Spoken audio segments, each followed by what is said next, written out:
A continuación, en Radio El Mundo, Sin Saco y Sin Corbata, con la conducción de Claudio Chiarutini.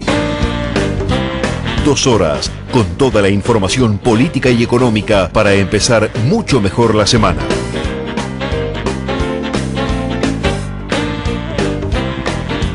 Hola, ¿cómo están ustedes? Domingo 5 de octubre del año 2014 y aquí estamos en Sin Saco y Sin Corbata en este día domingo frío, con lluvia, húmedo, gris, ideal para quedarse en casita. Debo confesarles algo, ayer se me cumplió. No. Estoy hablando de tortas fritas. Lluvia a la tarde con torta frita y mate, qué lindo. Hay cosas que en la vida no tienen precio, así que un verdadero placer, un agradecimiento, que fue un momento maravilloso de poder comer torta frita de grasa. Señor Estico, ¿cómo le va? Buen día, Claudito. No me diga que torta frita. Que estuvo por los pagos de Zárate. No, hechas en casa, fato en casa. Mirá vos, porque es un clásico en Zárate. Dicen que cuando el día ya se pone nubladito y sobre todo un sábado por la mañana, es impresionante como el pueblo perdón para los lugareños, pero permítanme. Los zarateños. Los zarateños. El olor a torta frita, porque todas las casas están preparando la torta frita para la torta frita, mate o café con leche, y algunos incluso la mojan en la leche, y ese es un clásico de Zarateño. Qué va, no se puede grabar. Leche con chocolate puede llegar a ser, hay pero no hay de todo en la viña del Señor. Bueno, Zárate también tiene su característica con esta... Ay, ahora me acabo de olvidar este postre tan particular que tienen. Ya va a venir un oyente o alguna gente por Twitter me lo va a mandar. Tienen ¿que es un postre lácteo? No, es una cosa de harina, de panadería. Que es muy particular de la zona y casi no se encuentra en la capital federal. Solo en algún momento cuando mi expareja, cuando Ingrid estaba muy mal, le agarró un antojo de comer. Y yo empecé a buscar dónde lo compraban. ¿Qué eran las bombas fritas esas con muchas... No, esas bombas que dicen bola de fraile o algo parecido. No, tiene otro nombre, la verdad que ahora particularmente me acabo de hacer una terrible laguna, pero bueno, ya va a aparecer, en algún momento, en el medio del editorial voy a pegar el grito de lo que era seguramente. Está bien. Y traté de buscar dónde en Argentina se podía conseguir. Y no encontré en Palermo un lugar, pero había que llegar a las 5 de la mañana. Porque lo hacían muy poca cantidad. Son esas cosas que tiene la gastronomía argentina, que haber incorporado tantas cosas de tantos lugares a lo largo de su historia. Mira vos. Pero bueno, hoy estamos haciendo picadita. O sea, continuando con los festejos del domingo pasado. Claro, la verdad es que me dio lástima que no está Néstor Porcela, que debe estar viniendo para la conducción. La verdad que me puse mal, porque dije, ¿cómo voy a... Néstor Porcela se puso en gasto y fue tan amable de la picada, también Jurito Butet. Bueno, Jurito, te la perdiste por quedarte en casa. Hoy trajimos salamito de los dos, el quesito patera. La verdad que este Sancor... está espectacular. Es caro, porque es corazón de horma, pero interesante como opción. Y acá estamos degluciendo con unos ricos mates. Vamos a hacer los editoriales compartiendo ni más ni menos que un buen momento con una picadita. Sí, aparte en un momento en que está todo el mundo llorando, ¿no? Porque la lluvia de hoy, más que lluvia, es el llanto de los cerealeros, de los banqueros. Creo que... Muchachos, ustedes la aplaudieron, Lo aplaudieron y la aplaudieron, lo votaron también, no se quejen. No se quejen, fueron 10 años, 12 años que ganaron plata, como dice la presidenta, la abogada exitosa, la levantaron en pala y ahora es hora de ponerla. El aplaudómetro, bueno. Eso demuestra, y creo que es un mensaje muy claro para el empresariado y la élite argentina. Se puede hacer negocios con el Estado, pero hay un límite en donde uno tiene que decirle al Estado, hasta acá. Y entendamos como modelo de DIT Brasil. Claro.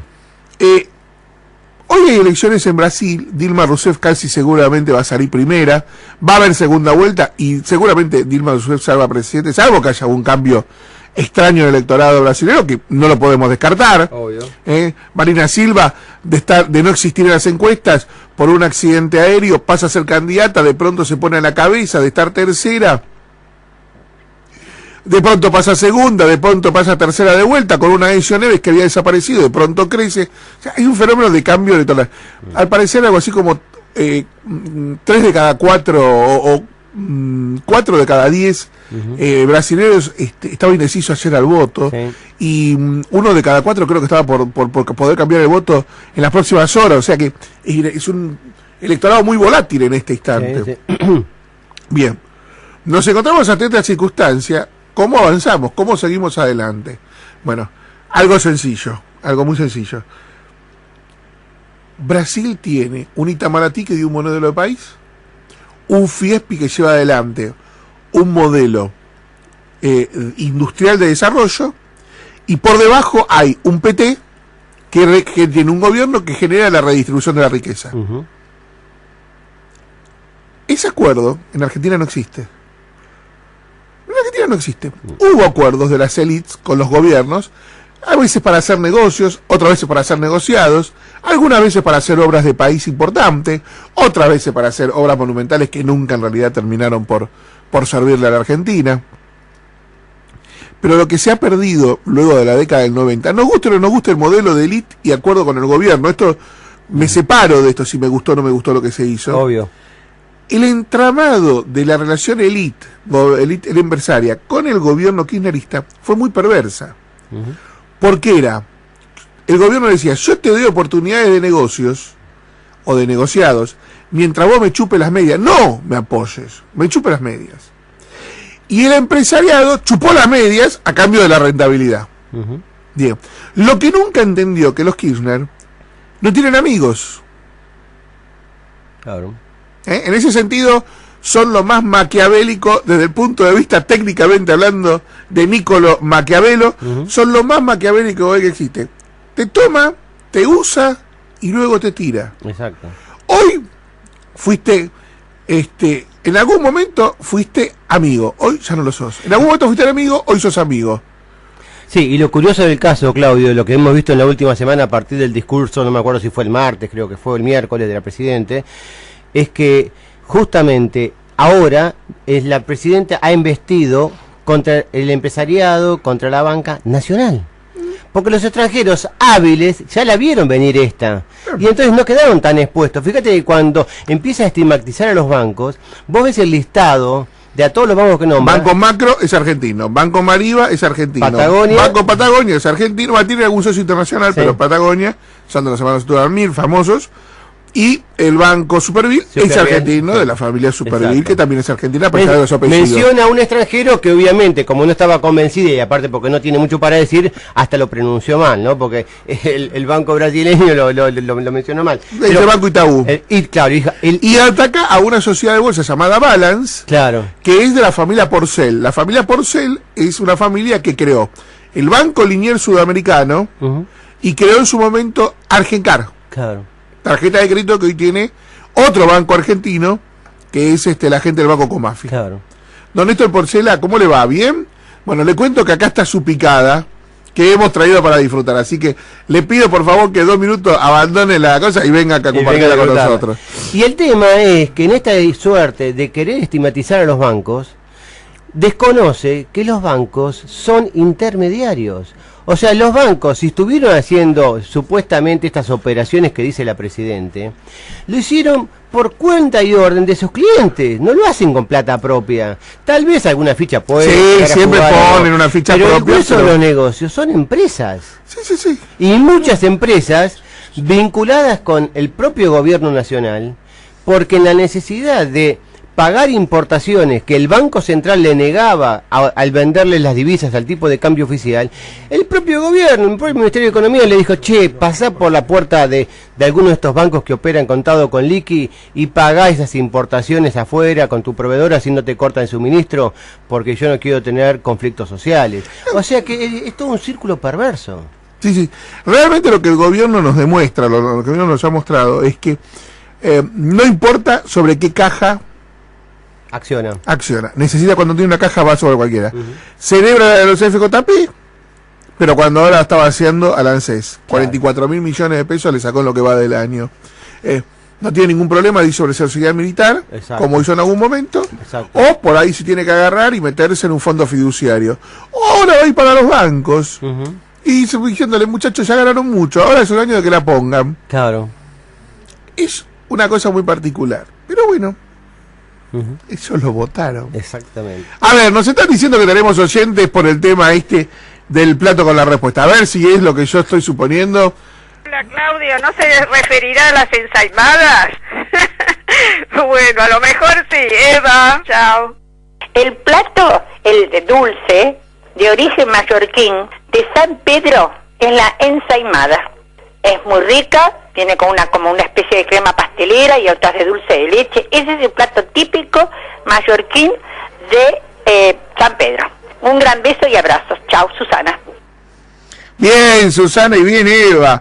Primero me dice San Pedro, sí, porque ahí está la comunidad mallorquín, es más importante, pero también en Zárate hay, y es la ensaimada, realmente. En Palermo solamente es un lugar donde hacen ensaimada, y realmente es exquisita. Recordamos a los oyentes que estamos hasta la 1, así que hasta las 12:45 alguna ensaimada. Para poder traerlo y si no la semana que viene a las 11, ¿no? Claro, Nuestro nombre. Exactamente. Pero la verdad es que me costó mucho tratar de conseguirla y lamentablemente no se la pude conseguir a mi querida Ingrid en su momento. Pero son esas cosas que quedan. Pero bueno, ya hablaste de torta frita, hablamos de cosas.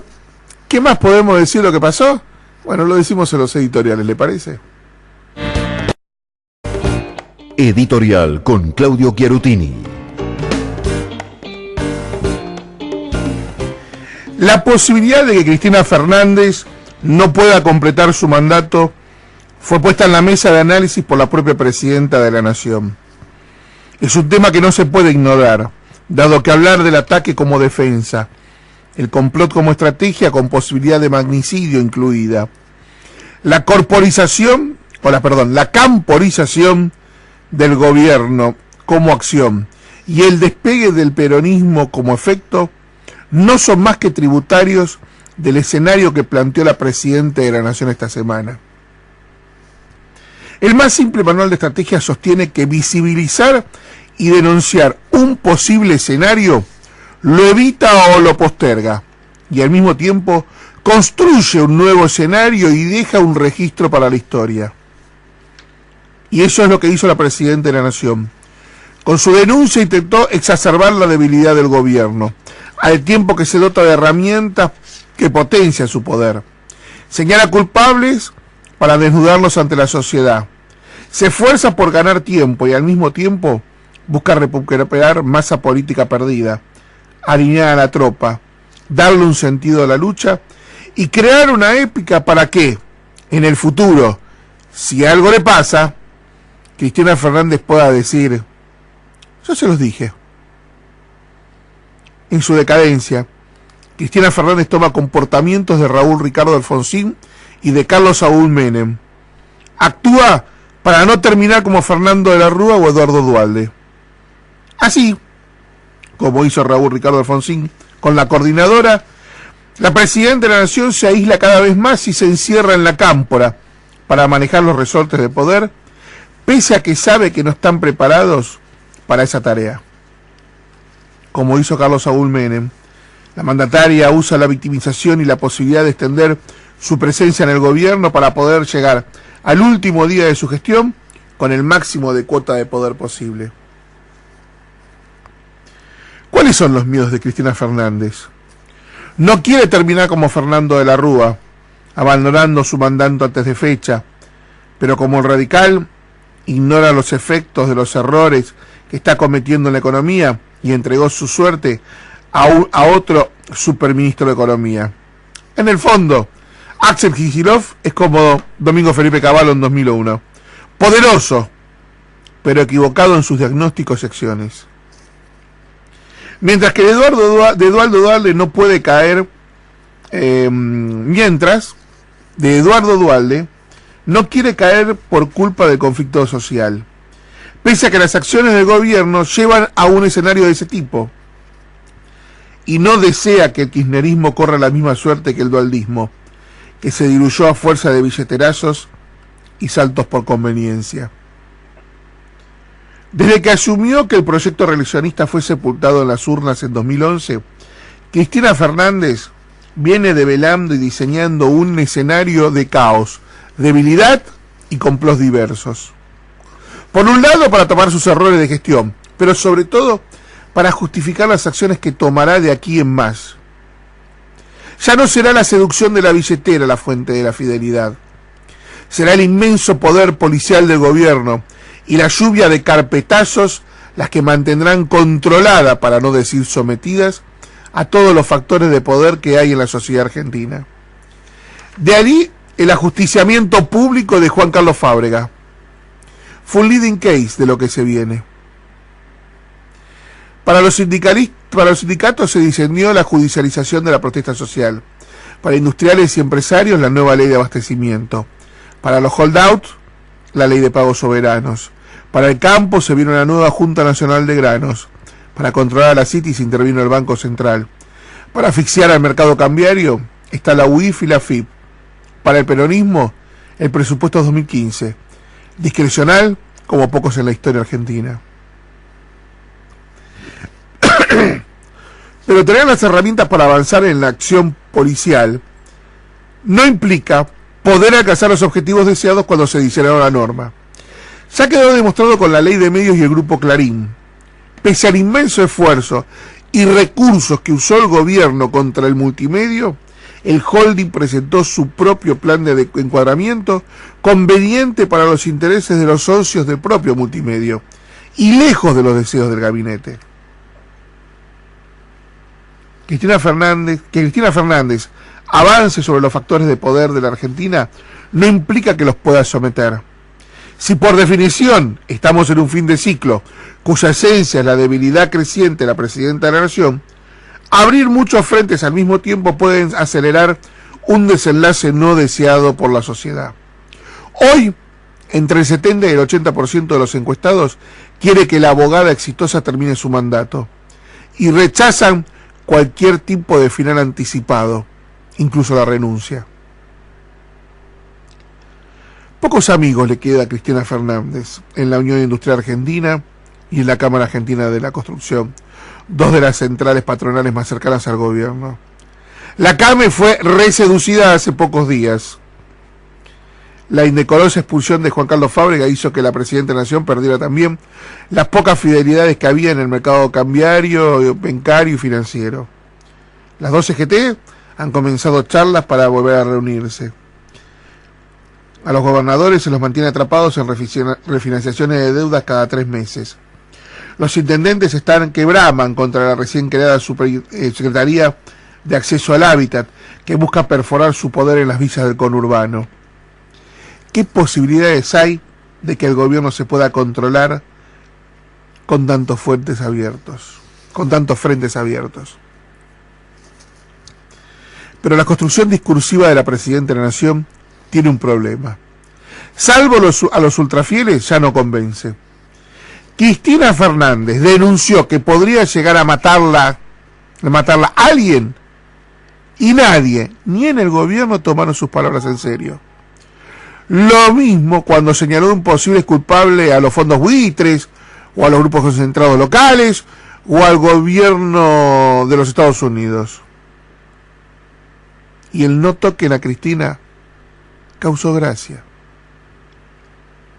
Hay que saber diferenciar. Las amenazas de Cristina Fernández hay que tenerlas en cuenta, dado que el poder de daño del gobierno es aún inmenso. Pero las denuncias de la Presidenta de la Nación comienzan a aburrir hasta puertas adentro del kirchnerismo. Es cierto que Daniel Scioli dice que el verdadero cambio no es cambiar. Que el gobernador de Entre Ríos, Sergio Uribarri, sostuvo que el golpe de Estado viene de la mano de los fondos buitres. O que el legislador Jorge Tayana afirme que si estamos trabajando juntos, unidos y solidarios, no nos van a derrotar. Es una sobreactuación esperable en este momento, pero todos expresan algo en forma tácita e inconsciente. Ha comenzado la fuga del peronismo kirchnerista hacia el masismo, el macrismo y en menor medida hacia el sionismo. Es el peronismo que ha comenzado su proceso de traición de un liderazgo para adoptar otro liderazgo al cual someterse. Y Cristina Fernández lo sabe. Por eso Axel Kicillof fue bendecido como nuevo superministro de Economía. Pero la falta de capacidad que ha mostrado el economista neomarxista no implica que poder sea sinónimo de efectividad. Hasta ahora, la lista de errores cometidos por el funcionario es inmensa y pasan desde la destrucción de las industrias inmobiliarias y automotriz a las pésimas negociaciones con Repsol y el Club de París. De haber caído en default y no conseguir préstamos contingentes de Brasil y Rusia, a no haber contenido la inflación, entre otras iniquidades. En 10 meses y medio como ministro de Economía, Axel Kicillof no puede mostrar ningún éxito. Desde que juró en lugar de Narlo Encino, la inflación se espiralizó, aumentó el déficit fiscal, se redujo el superávit comercial, comenzó a caer el PBI, el desempleo es mayor, lo mismo que la pobreza y la indigencia. Fracasaron las negociaciones con los holdout, perdimos batallas judiciales en la Suprema Corte de los Estados Unidos, en la Cámara de Apelaciones de Nueva York y en el juzgado de Tomás Griesa. Entramos en conflicto con el Bank of New York, fuimos expulsados de los mercados marginales del mundo y 5 calificadoras de riesgo del planeta nos tienen en default.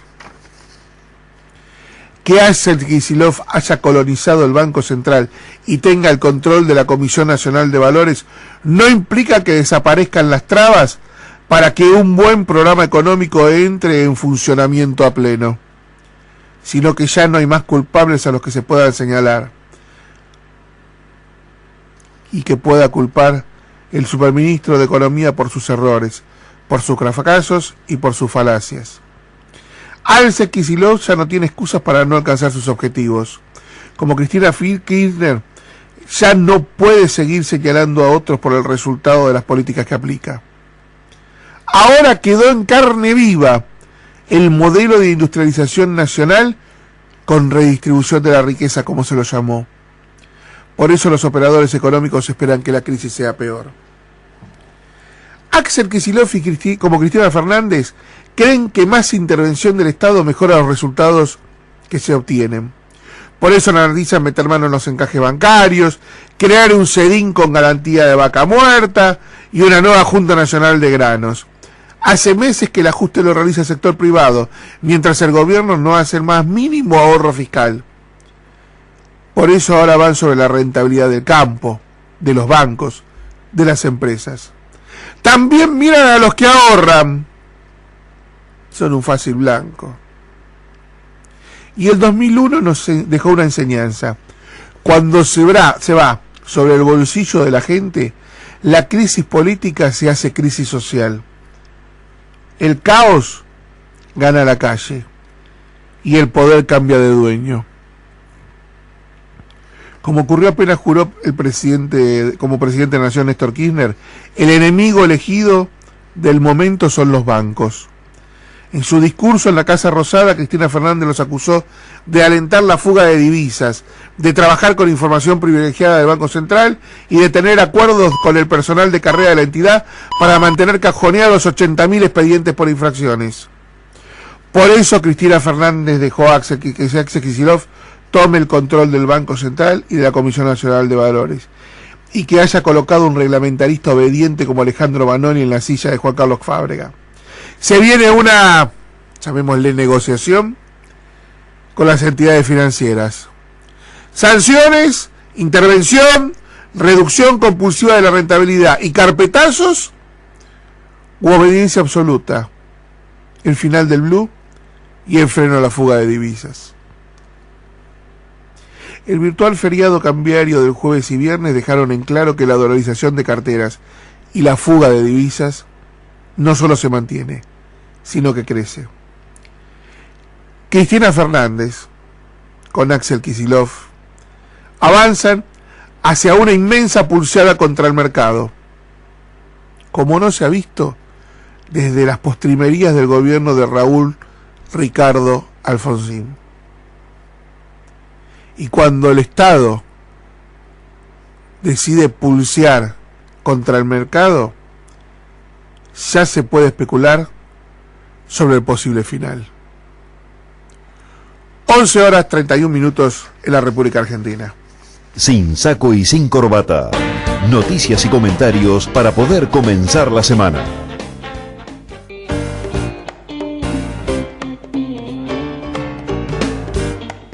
A las 11 horas 41 minutos en la República Argentina, el turno del editorial del señor Daniel Estico. Sí, Claudio, bueno, tuvimos una semana recontra agitada y uno se sorprende, ¿no? Porque lo que uno pensaba que era una especie de eslogan, de muletilla, cuando cada domingo vos terminás el programa diciendo lo peor está por venir, se termina convirtiendo en una profecía autocumplida que viene ocurriendo ya en forma repetida desde comienzo de años por lo menos. Denle un poco de crédito a Charutini de que sabía que esto iba a terminar así. Exactamente.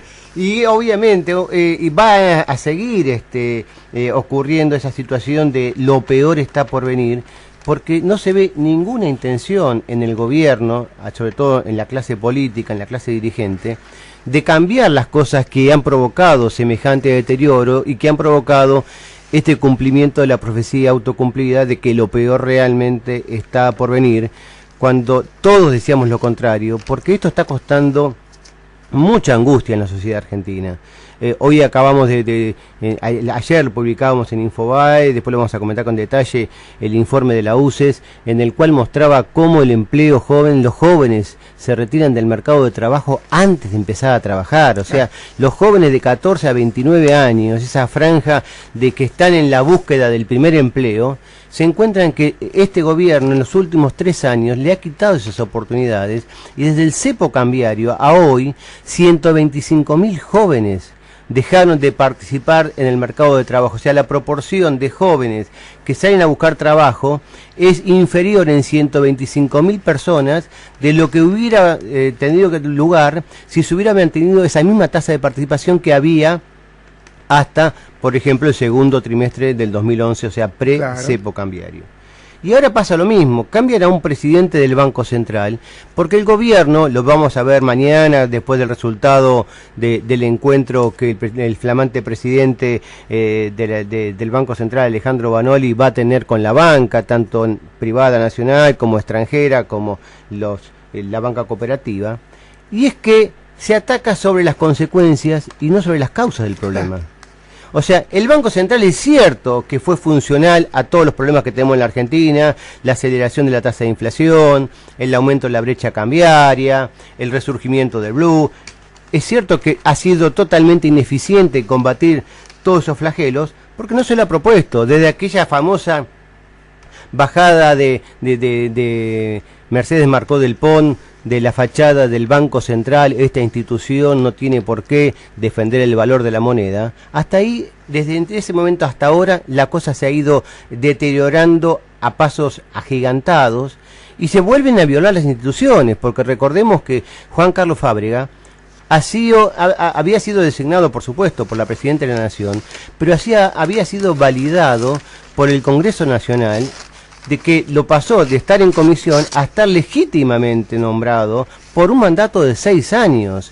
Y desde la era acá, salvo Martín Redrado, que le faltó un par de meses para cumplir estos 6 años, los 3 presidentes posteriores no lograron cumplir ese mandato. Entonces, ¿para qué se hace toda la historia de nombrar presidente del Banco Central, mandar el pliego al Congreso, si después sigue siendo un resorte, un fusible de la Presidente, del Ministro de Economía o de un Secretario de Comercio que no está de acuerdo cómo regula la política monetaria para que la inflación sea lo que ellos quieren y haga dibujar los números? Y entonces ahora nos encontramos con que esta situación, en la cual las primeras medidas que nos encontramos el viernes por la tarde en un comunicado muy escueto del Banco Central, nos dice que la primera medida de Alejandro Banoli es que a partir del 8, o sea, del próximo miércoles, se va a regular la tasa de los plazos fijos en función del 87% de la tasa que la autoridad monetaria fije para sus letras de Banco Central, las famosas LEVA, que es un instrumento de regulación monetaria. Y al mismo tiempo, como medida complementaria, eleva la garantía de los depósitos de 120.000 a 350.000 pesos, pensando en que hoy la gente, la población, las empresas, tienen poca plata en los bancos porque tienen miedo de que se lo devuelvan. No tienen miedo que se lo devuelvan. Y aparte, esta suba de la garantía de los depósitos de 120.000 a 350.000 pesos, lo único que te hace es convalidar la depreciación que ha sufrido nuestra moneda nacional en los últimos años. Y finalmente dice, vinculado con esta medida, y seguramente este va a ser el motivo de análisis, de discusión y de imposición, mañana a la cúpula de los bancos nucleados en ADEVA, a ABA, a BAPRA, etcétera, la banca especializada, se evaluará si procede a adecuar el nivel de los encajes. Y acá, por lo que hemos visto en los diarios, porque todos sabemos que, no todos, los periodistas sabemos que hubo una reunión el viernes con editores de diarios en el Banco Central. No aceptaron que fueran los portales, porque claro, dijeron, si van los portales te publican todo a la vuelta de la esquina y los diarios les sacamos la primicia. Entonces, dicen unos que esta lectura, esta referencia a los encajes, unos las leyeron como que Vanoli les va a impulsar o una suerte de encajes diferenciados, le va a bajar los encajes para que los bancos tengan más oferta de crédito a tasa subsidiada para la producción, y entonces depende a quién financie, va a haber un encaje más alto o un encaje más bajo, o sea, va a haber más liberación de fondos para financiar actividades productivas, como puede ser el Procreautos y todos los programas fracasados, por supuesto, el Procrear, construcción de viviendas, venta de planes ahora 12 con financiamiento con tarjeta de crédito de electrodomésticos, motos, incluso hasta turismo.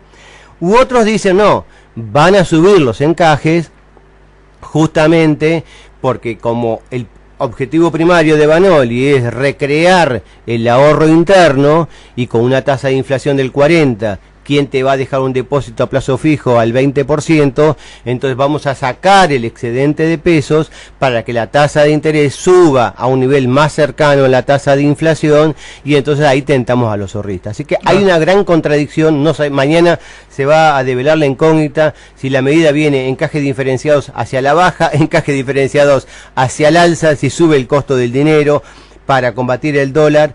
Pero todo lo que estamos hablando de que se está negando la causa principal por la cual este gobierno, desde el cepo cambiario, se volvió a comer a dos presidentes del Banco Central, como fueron Mercedes Marcó del Pon primero y ahora Juan Carlos Fábrega. Y bueno, vamos a ver cuánto dura Alejandro Vanoli. ¿Por qué? Porque la causa del deterioro de la figura del Banco Central está en esta sumisión a un sector público que está empeñado en seguir gastando. Total, el Banco Central me va a financiar todo lo que yo gaste. Y para pruebas basta un botón. Antes de irse del Banco Central, Juan Carlos Fábrega le tuvo que dar al Ministerio de Economía, le tuvo que girar al Tesoro otros 3.000 millones de pesos para justamente financiar ese exceso de gasto. Y entonces terminó septiembre, el quinto mes consecutivo en que la causa de expansión de la cantidad de dinero en la economía de la base monetaria fue el sector público con un nivel de 11 dígitos.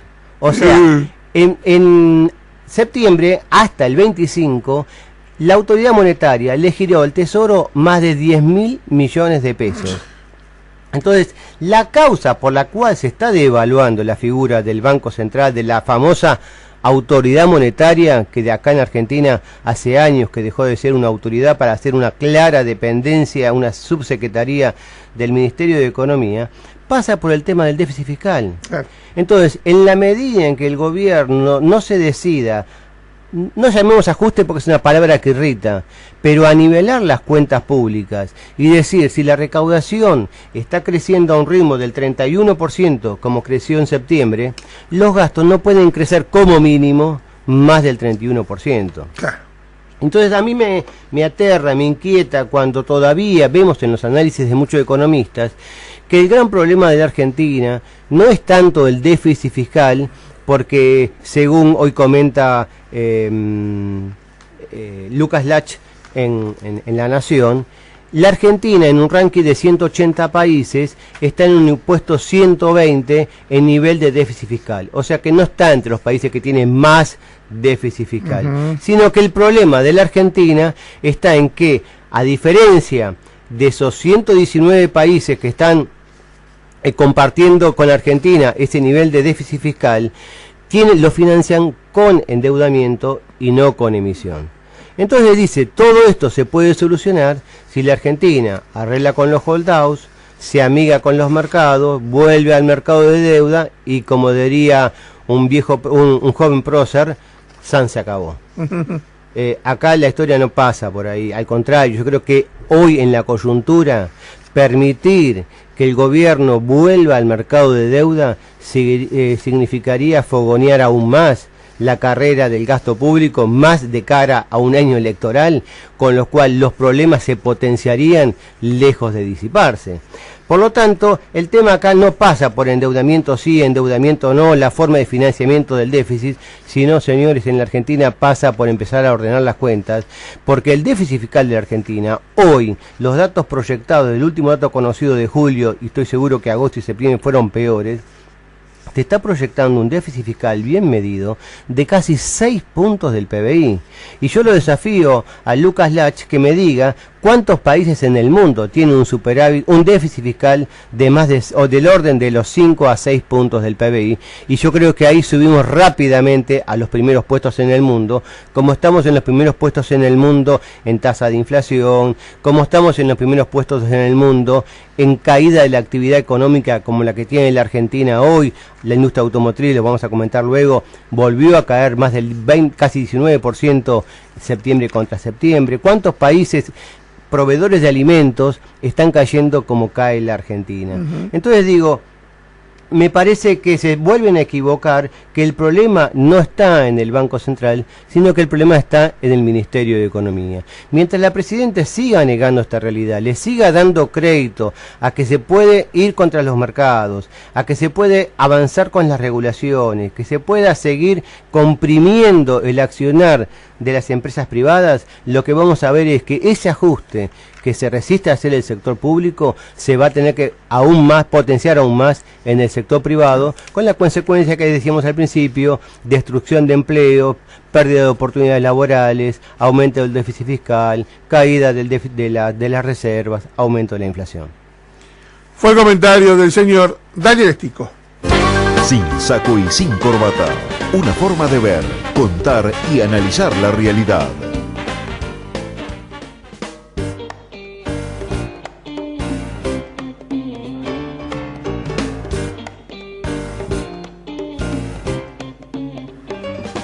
Seguimos en Sin Saco y Sin Corbata. Quiero agradecer a toda la gente que por Twitter me mandó la respuesta de ensaimada. Muchas gracias.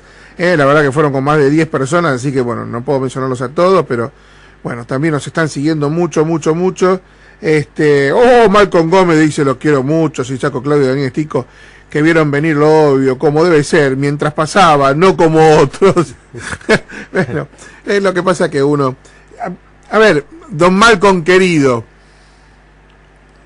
no es para hacerse la víctima. Hemos sido muy maltratados, Daniel y yo, en muchas reuniones de colegas y de economistas. Y de familiares. Y de familiares, por decir lo que dijimos. Le voy a contar un solo caso. A mí me echó de Adeva Jorge Brito por hablar en contra del gobierno. ¿Sabe cuánto hace? Hace 7 años. Es más, un gran banquero me vino en un cóctel de los bancos extranjeros. Yo recién salía de la internación, estaba con una violenta quimioterapia. Mi color era amarillo, absolutamente amarillo. Se me acercó, yo estaba muy mal vestido porque no te mostraba la ropa, había bajado como 50 kilos, tenía un par de zapatos, un pantalón y una camisa, todo el mundo andaba de traje, y yo estaba más muerto que vivo, pero quería ir justamente porque era una de mis primeras salidas luego de internación. Me mira y me dice: ¿qué haces acá? Le digo: me invitaron. ¿No te parece que no es un lugar para que estés vos? Le digo: ¿por qué? Porque sos muy crítico de los bancos y del gobierno, y la verdad que haya funcionarios que te vean acá nos hace quedar mal a nosotros.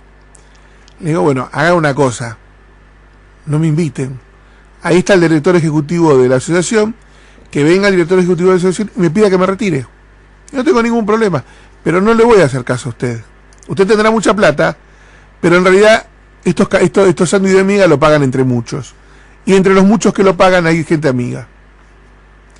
Y dice, la verdad que periodistas como vos están mejor muertos que vivos. Y yo le dije, ¿usted me está amenazando? No, lo digo por tu enfermedad.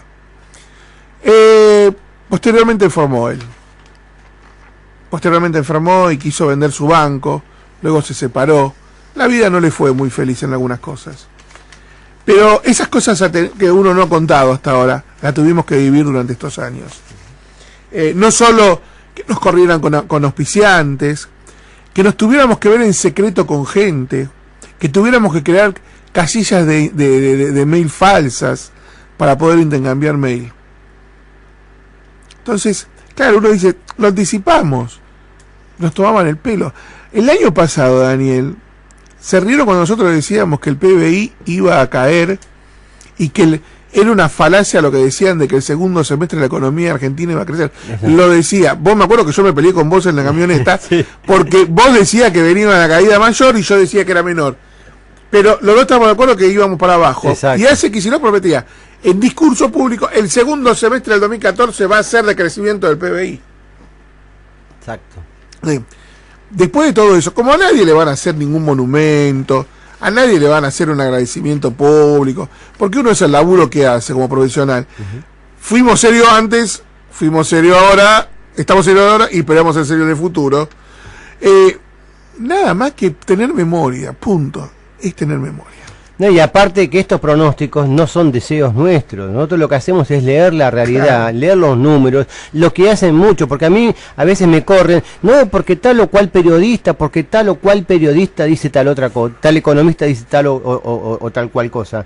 Digo, demostrámelo con números, yo te hablo con los números oficiales, los datos que te di de recién, de la expansión de la creación de dinero para el sector público, están en la página del Banco Central. Claro. O sea, no la busqué en el informe de Luis Seco, de la Fundación Mediterránea o de... Que hasta podría llegar a todos profesionales estupendos, pero todos hasta subjetivos. Claro. Se supone que están hechos por el gobierno, deberían ser hechos por los mismos interesados de que no se sepan esos números. Exactamente, como lo mismo que te comentaba del informe de la UCES, la caída de la tasa de participación de la población económicamente activa joven está en la encuesta permanente de hogares del INDEC, con todos sus defectos, con todos sus cuestionamientos, no está en el observatorio social de la UCA, y aún así te lo cuestionan. Entonces, a veces te encontrás, como me pasaba ayer, que me decían, no, pero vos no podés negar que la economía creció, vos no podés negar que nuestros hijos viajan por el mundo como no pudimos viajar nosotros cuando teníamos 30 años. Digo, ¿vos te pensás que nuestros hijos, los que vivimos acá en este microclima de la ciudad de Buenos Aires, es el promedio nacional? Claro. Estamos muy equivocados. Entonces, yo creo que hay ese sesgo y ese es el relato que le venden a la presidenta, que lo que ve demasiado acá, en del country. Claro, exactamente. Bueno, vamos a algunas cosas que no se ven. Nota para los compañeros, colegas durante el diario de Mañana Económico. Hay una segunda lectura del comunicado del Banco Central que nadie está realizando. Todo el mundo se quedó con el tema de el techo de la tasa, la suba de la tasa, sí, que bueno, ahora, como los diarios oficialistas decían ayer, bueno, che, ahora le van a pagar más a los ristas, con eso no tienen que ir al blue, ahora sí. Bueno, también se aumenta el seguro de Sedesa. Sí. ¿Qué implica? Que los bancos van a tener que poner más plata en Sedesa. ¿Qué es Sedesa? Es una sociedad anónima que se llama Seguro Depósito Sociedad Anónima, creada en la crisis allá por el 94-95, que toma una partecita, un porcentaje mínimo de los depósitos y obliga a los bancos a depositarlo en un fideicomiso. Esa platita se ha venido acumulando a lo largo del tiempo, ¿no? Bueno, hoy Sedesa tiene 13.900 millones de pesos al 31 de agosto del año 2014, página oficial de Sedesa. Ajá. Suma aproximadamente entre 300 y 350 millones de pesos mensuales. Ajá. Bien. Al recibir mayor porcentaje por los ahorros que van en el nuevo límite, Va a subir esto de 300 a 500 millones, un poquito más. Pero hay algo que pasó la semana pasada, no la que pasó sino la anterior, que muy pocos se dieron cuenta. Se colocó un bono de 10.000 millones de pesos del Tesoro Nacional. Sí. Los bancos pidieron la mitad. La otra mitad se la llevó el ANSES. ¿Sabe quién compró la otra mitad? Cedesa. Ah, mira vos. De los 13.900 millones de pesos, tuvo que comprar 2.500. Más papelitos para garantizar depósitos. Con lo cual, la garantía de los depósitos es un bono del gobierno. Cuando antes era liquidez, que generalmente estaba depositado en el mismo sistema o estaba depositado en el exterior para que rindiera y estuviera protegido. ¿Qué va a pasar ahora? Se deshace una nueva caja a buscar. Claro. Muchachos, de acá van a sacar 10.000 millones de pesos más. Como fue la ANSES, como fueron los FJP, como es el adelanto transitorio del Banco Central. Esta parte de la lectura no la hizo nadie leyendo la norma del Banco Central. Se la regalo. Espero que alguno la publique mañana en algún diario. Punto. Nos vamos a la noticia de Radio El Mundo y enseguida la segunda parte de esto que damos en llamar Sin Saco y Sin Corbata. 12 horas 5 minutos en la República Argentina. Bueno, transitando página 12, vemos un ataque a los fondos buitres, un ataque a Juan Carlos Fábrega, que descubrimos que es el gran culpable de todos los problemas económicos del 2014. Todos. Sí. Todos. Vemos una nota de un economista, de un periodista amigo, que realmente es apestosa. Una nota de Horacio Berbisky, donde obviamente lo que habla es de lo maravilloso que es el gobierno con nuevo código civil, nuevos derechos, entrar a los bancos central, esto, bueno, todo lo que había recomendado él se está haciendo, entonces obviamente está contento, vuelve a tener poder dentro del gobierno. Y aparte muestra el perfil que más le gusta del gobierno. ¿Y qué quiere que le diga? No mucho más.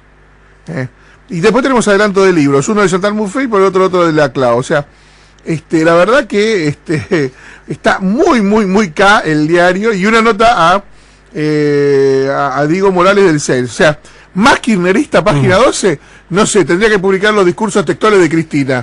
No le queda nada, así que con eso ya tenemos más que suficiente como para poder ir viendo. Usted sabe que si quiere comunicarnos con nosotros lo puede hacer. Si quiere encontrarnos en Facebook, por los respectivos nombres, con el señor Daniel Stico, STICCO, Claudio Cherutini, con una R y doble TNI, y también nos puede contactar a través de Twitter. El señor es @SticoDaniel y @SinSacoClaudio. Punto. En la semana hemos recibido un hermoso libro de regalo con unas tiernas dedicatorias. Se llama El Poder Narco, Droga, Inseguridad y Violencia en Argentina. Lo firman nada más que nada menos que Eugenio Bursaco y Sergio Berestein, de Sudamericana. Y hemos llamado a ambos justamente para hablar del tema. Don Sergio Berestein, analista político, ¿cómo le va, caballero? ¿Qué es de su vida? Sergio. Muchas gracias por el llamado, muy buenos días. No, gracias. Feliz año nuevo por un lado, y por el otro lado, bueno, espero que haya haya sido anotado en el libro de la vida, como corresponde. Así es. Don Eugenio Bursaco es jefe de la Metropolitana y especialista en temas de seguridad. ¿Cómo le va? ¿Cómo anda usted, caballero? Muy bien, gracias por llamar. Un gusto estar con los dos al mismo tiempo. Gracias. Bueno, Sergio, que un país se convierta en un país narco, ¿es un problema de seguridad o es un problema político? Las dos cosas, porque la seguridad es la responsabilidad más importante que tiene el Estado. Desde que existe el Estado, desde hace más de 500 años, el Estado moderno, la principal atribución, la principal preocupación tiene que ser la seguridad de los ciudadanos. La seguridad nacional, o sea, defender el territorio y obviamente defender a los ciudadanos. Y por eso que un Estado termine siendo cooptado por redes del narco, que el narcotráfico se imponga en una sociedad, implica un fracaso político y un fracaso de seguridad. Así que son las dos caras de la misma moneda, Claudio, y por eso en el libro nosotros planteamos que el principal problema de gobernabilidad que tiene la Argentina es la amenaza de que este fenómeno, que ya es importante, se convierta efectivamente en un problema aún mayor. Estamos a tiempo de tenerlo, pero hay que empezar a actuar ya. Eugenio, justamente a eso iba. ¿Cuánto nos falta para ser un país narco? ¿Y qué implica ser un país narco? Mira, nos falta poco. Hemos pasado a ser un país que era históricamente un país de tránsito de drogas, donde las drogas venían para ir a otros mercados de consumo, en Europa, en Estados Unidos, a ser un país de producción y consumo significativo. Hoy tenemos laboratorios en casi todas las grandes ciudades del país. Me tocó a mí como jefe de policía metropolitana hacer un operativo con 4 laboratorios, un centro de distribución, con lo cual lo vi con mis propios ojos. Y además la otra problemática es que hemos duplicado el consumo en una década, con lo cual ya tenés un mercado de consumo maduro que mueve, según nuestro cálculo, más de $1.000 millones al año. Eso cambió la lógica del problema. Hoy el problema es mucho más territorial, las bandas pelean por el control de los lugares físicos, y eso es lo que se ve en el Gran Rosario, en el Gran Buenos Aires, con ese nivel de violencia y virulencia en los asesinatos. ¿Cuánto es el poder económico que tiene hoy el poder narco en Argentina, Eugenio? Es importante, no sé si viste estos días, se robaron un camión, digamos, con todas las grabaciones que tenían justamente de todos los narcos y poder policial que venía de Rosario al juzgado federal. Francamente marca que los tipos se mueven con bastante nivel de impunidad. Esta última década se han detenido, asesinado o han vivido en Argentina narcos relevantes de la región, desde el asesinato de Unicenter, la esposa de Escobar Gaviria, la presencia del Chapo Guzmán. Bueno, podía enumerar y no me detendrían los dedos de la mano para contar la cantidad de narcos relevantes que, como dije antes, o han estado viviendo o han sido detenidos o han sido asesinados acá. Eso lo que va mostrando, como bien dice Sergio, es que esta problemática avanza y va carcomiendo el Estado desde adentro, y por eso la necesidad de reacción. Sergio, ¿alcanza con la decisión política? ¿Por qué los políticos no toman esa decisión? Y además, ¿cuánta gente quiere hoy la despenalización de las drogas? A ver, la decisión política es fundamental, es una cuestión necesaria, no suficiente, pero sin eso no hay ninguna posibilidad de que empezamos a frenar este problema, ¿no? Ahora, por supuesto, la margen de la decisión política tiene que haber recursos, que haber consenso entre los principales líderes, porque esto no se resuelve de la noche a la mañana, y requiere obviamente coordinación entre diferentes esferas del gobierno, a nivel federal, provincial, local, y naturalmente los 3 poderes del Estado, ¿no? Del Ejecutivo, del Legislativo y fundamentalmente del Poder Judicial. Así que tiene que haber acá una vocación muy amplia de consenso y de tomar esto como un desafío de mediano y largo plazo. En este contexto, obviamente hay muchas veces que por desidia, por miedo a meter la pata, por desconocimiento, muchas veces los políticos prefieren no meterse en ciertos temas, y esto termina generando una bola de nieve, ¿no? Que es más difícil frenar después. O muchas veces porque hay como, y esto nosotros lo hemos notado y se nota, ¿no? Hay connivencia y complicidad, sobre todo a nivel local y en algunas regiones del país, donde lamentablemente ya el fenómeno narco penetró en la política. No penetró, por suerte, en las esferas más significativas del poder, pero, digamos, como hemos visto en casos como de la Efedrina, por ejemplo, de reciente repercusión mediática, pegan en el palo, ¿no? Y hay llamados que llegan así al corazón del poder. Entonces, cuando uno ve estos fenómenos, se entiende que muchas veces los políticos tienen dificultades o prefieren postergar determinadas decisiones para no enfrentar situaciones que son percibidas como muy riesgosas, ¿no? Eugenio, ustedes terminan el libro haciendo una serie de recomendaciones para evitar que Argentina se convierta en un país narco. ¿Cuáles serían ellas? Hay 3 o 4 ejes que son fundamentales. Primero, recuperar el control del territorio en un sentido amplio, o sea, esto quiere decir recuperar el control de la frontera, del espacio aéreo, y también de zonas que se han establecido zonas sin ley, ¿no?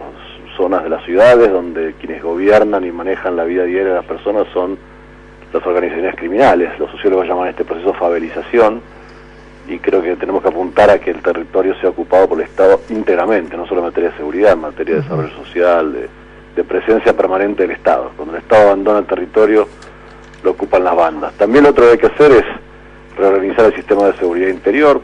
Tenemos gendarmes, prefectos dispersos en las grandes ciudades, y las fronteras son un colador, lo cual requiere de recuperar esos recursos en esos lugares claves, y a nuestro entender crear una agencia federal especializada en crimen organizado, ¿no? Que trabaje no solamente con el narcotráfico, sino también con el tema de trata de personas, tráfico de armas, delitos económicos complejos, lavado de dinero, o sea, todo lo que tiene carácter federal y de complejidad y que trasciende las fronteras provinciales y nacionales, tiene que tener una agencia que lo controle y que le ponga foco a esa temática. Hoy hay posibilidad de que un congreso avance en alguna de esas normas? ¿Ve a la oposición preocupada, Eugenio, en estos temas? Yo percibo una creciente preocupación de la dirigencia política. Lo que no hay es un momentum, porque la agenda la sigue imponiendo todavía el gobierno nacional. Entonces hoy lo que pasa es que el tema prefiere no hablarse o se trata, digamos, de manera esporádica o maltrata, digamos, ¿no? Con las declaraciones del cura Molina hace unas semanas atrás, donde propuso algo que no existe en ningún lugar del mundo, que es legalizar todas las drogas, que son verdaderos disparates, que confunden a la gente, que generan más reacciones epidémicas y que no van al fondo de la cuestión de esta problemática, que es muy compleja, que va a requerir muchos años, que se tiene que trabajar integralmente también en la prevención, ¿no? Tenemos muchos jóvenes que hoy lamentablemente consumen. La encuesta que hay en el libro que hizo Sergio es muy fuerte en ese sentido. La verdad que fue una de las cosas más fuertes que vimos, junto con los testimonios de muchos involucrados, ¿no? Que está muy permeada la sociedad con esta problemática, y en buena medida creo que la sociedad tiene más conciencia del problema que la dirigencia, y eso también es otra cosa que notamos en el trabajo, en las encuestas, ¿no?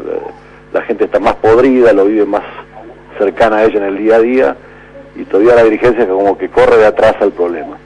Sergio, ¿puede ser el tema del narcotráfico y su combate tema de campaña en el año 2015 o vamos a tener otras prioridades?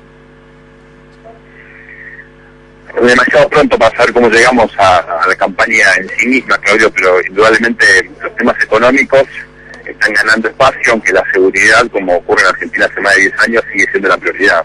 Y cuando uno analiza los sondeos, precisamente dentro de la cuestión de la seguridad, cada vez más gana espacio la preocupación por las drogas, por el fenómeno narco, por la violencia vinculada en general al fenómeno narco, con lo cual yo te diría que el riesgo que tenemos es que la dinámica del debate electoral no le dé la seriedad y la parsimonia que esto requiere, porque si se politiza de la peor manera posible, perdemos todos. Hay que aprovechar, creo yo, esta oportunidad para entender que hay ciertas políticas que usualmente se denominan políticas de Estado, que tienen que ser politizadas de la mejor manera, pero no sujetas a la dinámica de confrontación a veces un poco caníbal que caracteriza las elecciones en la Argentina y en todas partes del mundo, no somos ajenos, ¿no? Así que esperemos que si se discuta seriamente en un clima donde predomine la búsqueda de consensos y no las chicanas. El poder, narco, drogas, inseguridad y violencia en Argentina, de Editorial Sudamericana, un libro que realmente recomiendo para que no nos quejemos después que nos convertimos, en vez de convertirnos en Venezuela, terminamos convirtiéndonos en Colombia. Eugenio Bursaco, Sergio Vélez en sus autores, a los dos les doy las gracias por haber estado aquí en Sin Saco y Sin Corbata. No, gracias a vos, y espero que hoy a Sergio nos una victoria que nos da una gran alegría. Sergio, un beso grande. Otro, gracias por todo, Claudio. Nos encontramos para hablar de política. Chau. Chau. Gracias. Sin Saco y Sin Corbata. La economía y la política con el toque informal del fin de semana.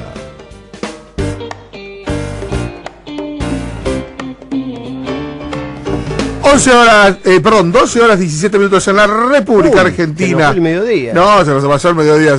Señor Rodríguez Tico, ¿qué tiene por allí, para mí? Y una última apostilla con respecto al tema Banco Central, etcétera. Hoy en los reportajes esos encubiertos que dio Banoni, qué sé yo. Esa frase es terrible. ¿No? No me importa tener límite de reservas.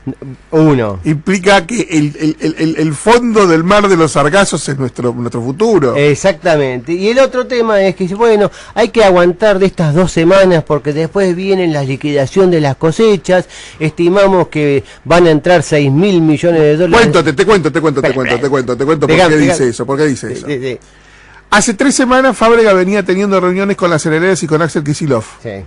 La cosa fue muy fácil. Muchachos, o me ponen 2.000 panos por mes, octubre, noviembre y diciembre, o sale la Junta Nacional de Granos. Sí.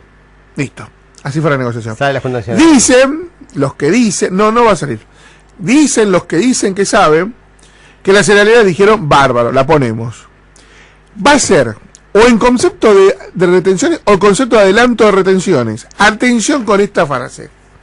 Si es un adelanto de retenciones, a cambio también habría un permiso para generar algunas rentabilidades a algunas cerealeras. Si es un adelanto de retenciones, son 6.000 palos que no van a entrar el año que viene, que están programados que entren. Obvious. No sea que el año que viene le pidan otros 6 u 8.000 a las cerealeras y terminen por dejarlos sin retenciones en el 2015 al futuro presidente. Pay attention a este detalle. Por eso, no solamente están haciendo la clásica fuga hacia adelante, sino que peor aún, Claudio, la Argentina hoy está importando con recesión y todo alrededor de 5.500 a 6.000 millones de dólares. Importaciones. Tenés pisadas importaciones, o sea, léase, no pagadas, atrasos de pagos de importaciones por 6.000 millones de dólares. 3.000 con las automotrices y 3.000 con el resto de los laboratorios, industria electrónica, etcétera. El acuerdo que firmó el gobierno hace un par de semanas con algunas de estas empresas automotrices, electrónicas, no solamente no existe más, sino que es un paliativo que no baja la deuda, sino que la aumenta. Obvio. Porque les da 200 millones de dólares, creo que en conjunto, pero los compromisos mensuales superan los 300 millones de dólares, con lo cual la bola se sigue agrandando. Entonces, pensar que van a cuidar las reservas, porque va a haber este supuesto anticipo de exportaciones, es seguir negando la realidad y agravando los problemas futuros. Por eso la gente de Moody's, que no tiene ningún compromiso con el gobierno, dijo, muchachos, a este ritmo las reservas terminan en 20.000 millones y se van a entrar en señal roja antes de lo pensado en el curso del 2015. Bueno, ahí hay otro tema y es que sigue circulando en el gobierno la idea de seguir enfriando la economía para poder frenar la importación, el consumo para poder frenar la importación y la salida de divisas. La verdad que es como cortarse un pie para tratar de ahorrar la mitad de la plata en zapatos. Claro. O sea, me parece una solución suicida en cierto sentido. No se puede avanzar en esa idea, porque hoy lo que justamente no hay que hacer es esto, es avanzar en una situación donde uno termine por frenar inversiones, destruir puestos de trabajo, dejar más gente en la calle y incrementar la conflictividad social. Porque hoy hablar de frenar importaciones y enfriar la economía es hablar de conflictividad social. Pero no solamente ese, que es el principal problema que yo siempre digo de los economistas, porque la economía es una ciencia social, sino que con esa estrategia agrava el déficit fiscal, porque se cae la recaudación, porque la dinámica del gasto tiene una inercia creciente y no descendente, con lo cual potenciar los problemas en vez de acotarlos. Graciasito, me encantó la página 12 de La Nación de hoy, Kicillof manda un gabinete desgastado y lleno de versiones. El texto es una porquería, pero lo que me encantó, Marianito Barrio lo escribió, pero lo quiero mucho, pero la verdad que es todo refrito. Mariano querido, te quiero mucho igual. Los dibujos son brillantes. Realmente la nota le da un contenido y un sabor maravilloso. Así que felicitaciones. Señor Daniel Estico, momento de lanzarse con la primera nota económica del programa. Así es, Claudio, estamos comunicados con Javier Milei, el flamante economista de esta casa, los miércoles, no recuerdo el horario si es el mediodía. 12 del mediodía. 12 del mediodía, sí. Pensando Argentina. Pensando Argentina y economista. En realidad ya esta semana ya estuvo serruchando del piso a Nikolowski, ya anduvo. ¿Ah, sí? 2 semanas, 2 veces, 3, así que uno que viene para serruchando. Tiemblo entonces yo y también. Y lo sacamos, tenemos al aire, con lo cual, por ahí sea mañana el reemplazo de Daniel Estico. Javier Milei, economista de la Fundación Acordar, buen día. ¿Cómo está, Javier? Buen día, es un placer enorme tener la posibilidad de estar al aire con ustedes dos. Digamos, Daniel, desde mi punto de vista, el mejor economista cubriendo la economía desde los medios, y Claudio, tu trabajo es loable. Así es que, digamos, me siento halagado en poder estar al aire con ustedes. Muchísimas gracias. Muchas gracias. Y bienvenido a esta casa. Exactamente, en primer lugar. Te molestábamos, Javier, esta mañana para que nos digas un poco tu visión sobre, no solamente sobre los cambios en el Banco Central, porque ya se ha escrito bastante y se va a seguir escribiendo mucho, sino cómo estás viendo la economía, este manejo, estas inconsistencias entre lo monetario y lo fiscal, para que la gente que nos escucha este día domingo comprenda realmente dónde estamos parados y sobre todo hacia dónde vamos. Sí, mira, lo que yo veo, digamos, ahí me encantó mucho la reflexión de Claudio diciendo esto de las importaciones, digamos, es como para no tener un problema de zapatos me corto un pie, ¿no? Digamos, me pareció brillante esa reflexión. Lo que hay que comprender acá es que cuando vos no dejás que el sistema de precios se exprese, qué es lo que estás haciendo y tratando de racionar cantidades y todas estas cosas, básicamente, ¿por qué no lo quieren dejar expresar? Porque el dólar que estamos viendo no es un dólar de equilibrio. Es decir, a este dólar hay lo que se llama un exceso de demanda, o sea, hay más gente que quiere comprar, o sea, te imaginás que si todo el mundo le abrieran la puerta a 8 mangos y medio, es decir, puerta 12 sería un juego de niños. Claro. Eso quiere decir que vos en ese mercado tenés un exceso de demanda a ese precio, con lo cual la contracara en el resto del sistema es que tenés un exceso de oferta. Exceso de oferta, digamos, ¿qué quiere decir?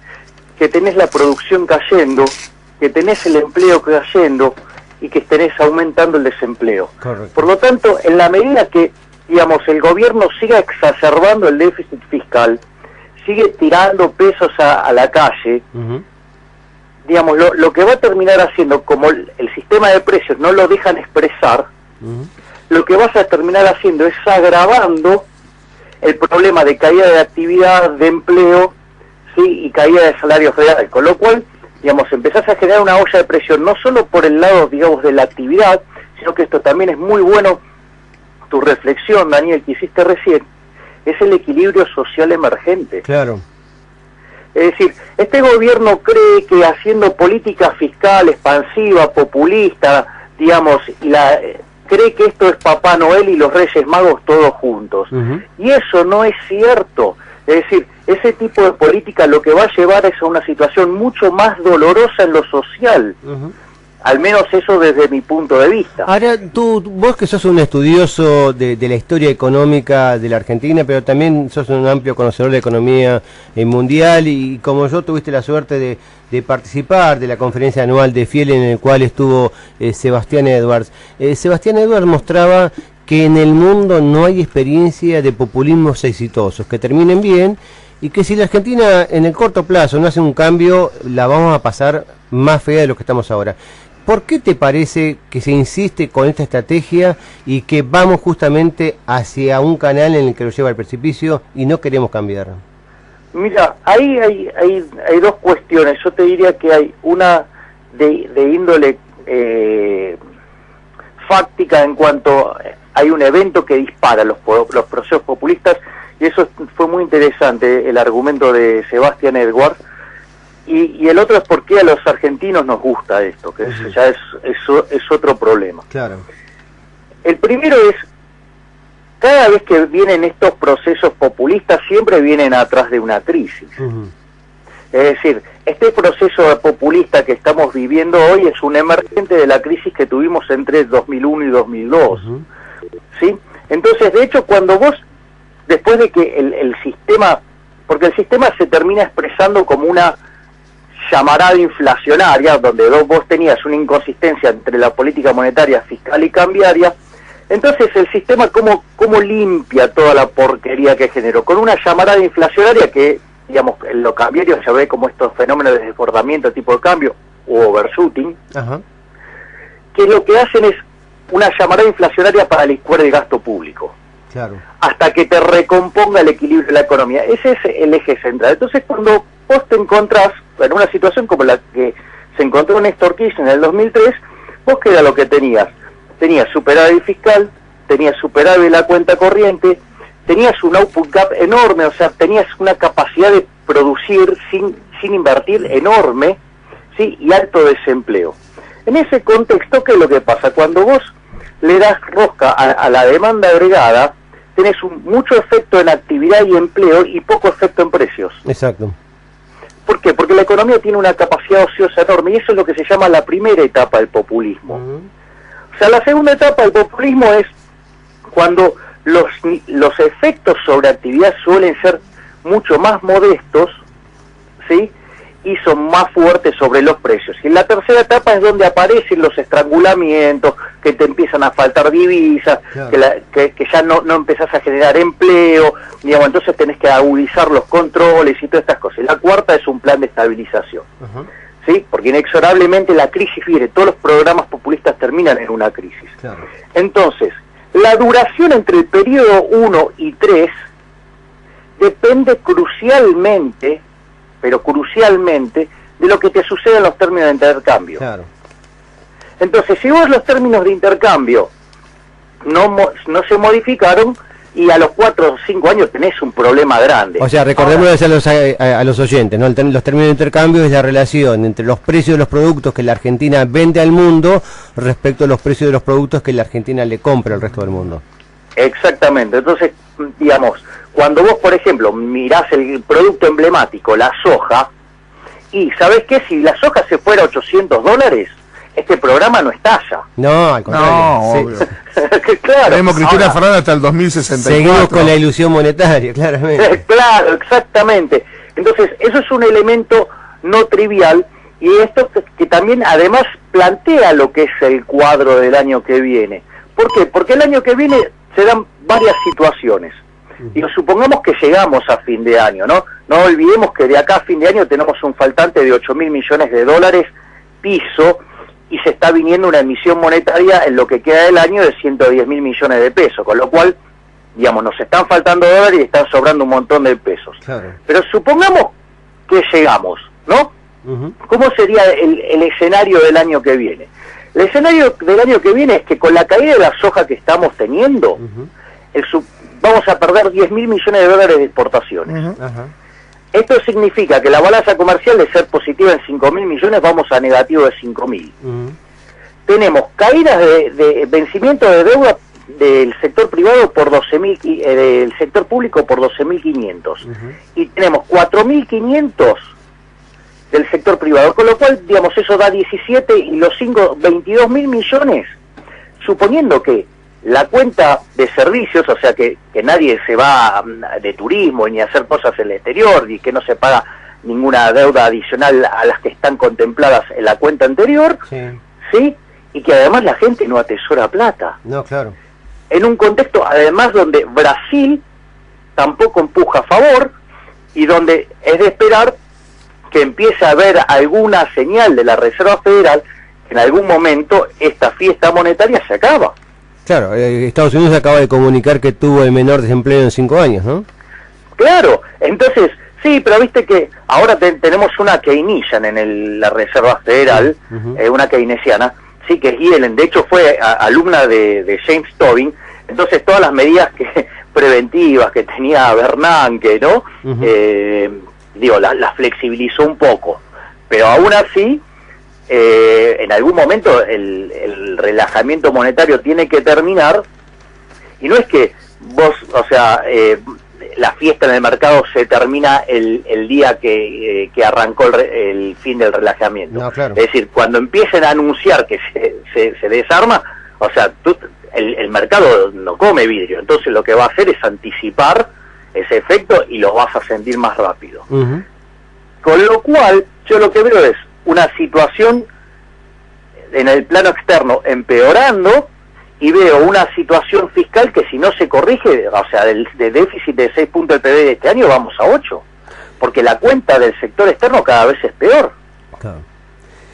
Al menos eso es lo que yo estoy viendo, ¿sí? Ahora, volviendo al tema que vos decías, Daniel, de lo que dijo Edwards, que también me pareció muy interesante. En un momento dice, miren, en algún momento los países no tienen muchos tipos de cambio, suelen tener uno, porque claro, porque lo que hay que comprender es que es un precio más de la economía el tipo de cambio, y como tal envía señales. Ahora, si yo tengo 5 tipos de cambio distintos, por decir algo, yo estoy enviando un montón de señales difusas al que tiene que tomar decisiones. Y esas son las consecuencias que estamos viviendo en este momento, claramente. Claro, porque para el mismo bien tenés 5 precios, entonces, o sea, llega un momento que no sabes por dónde moverte.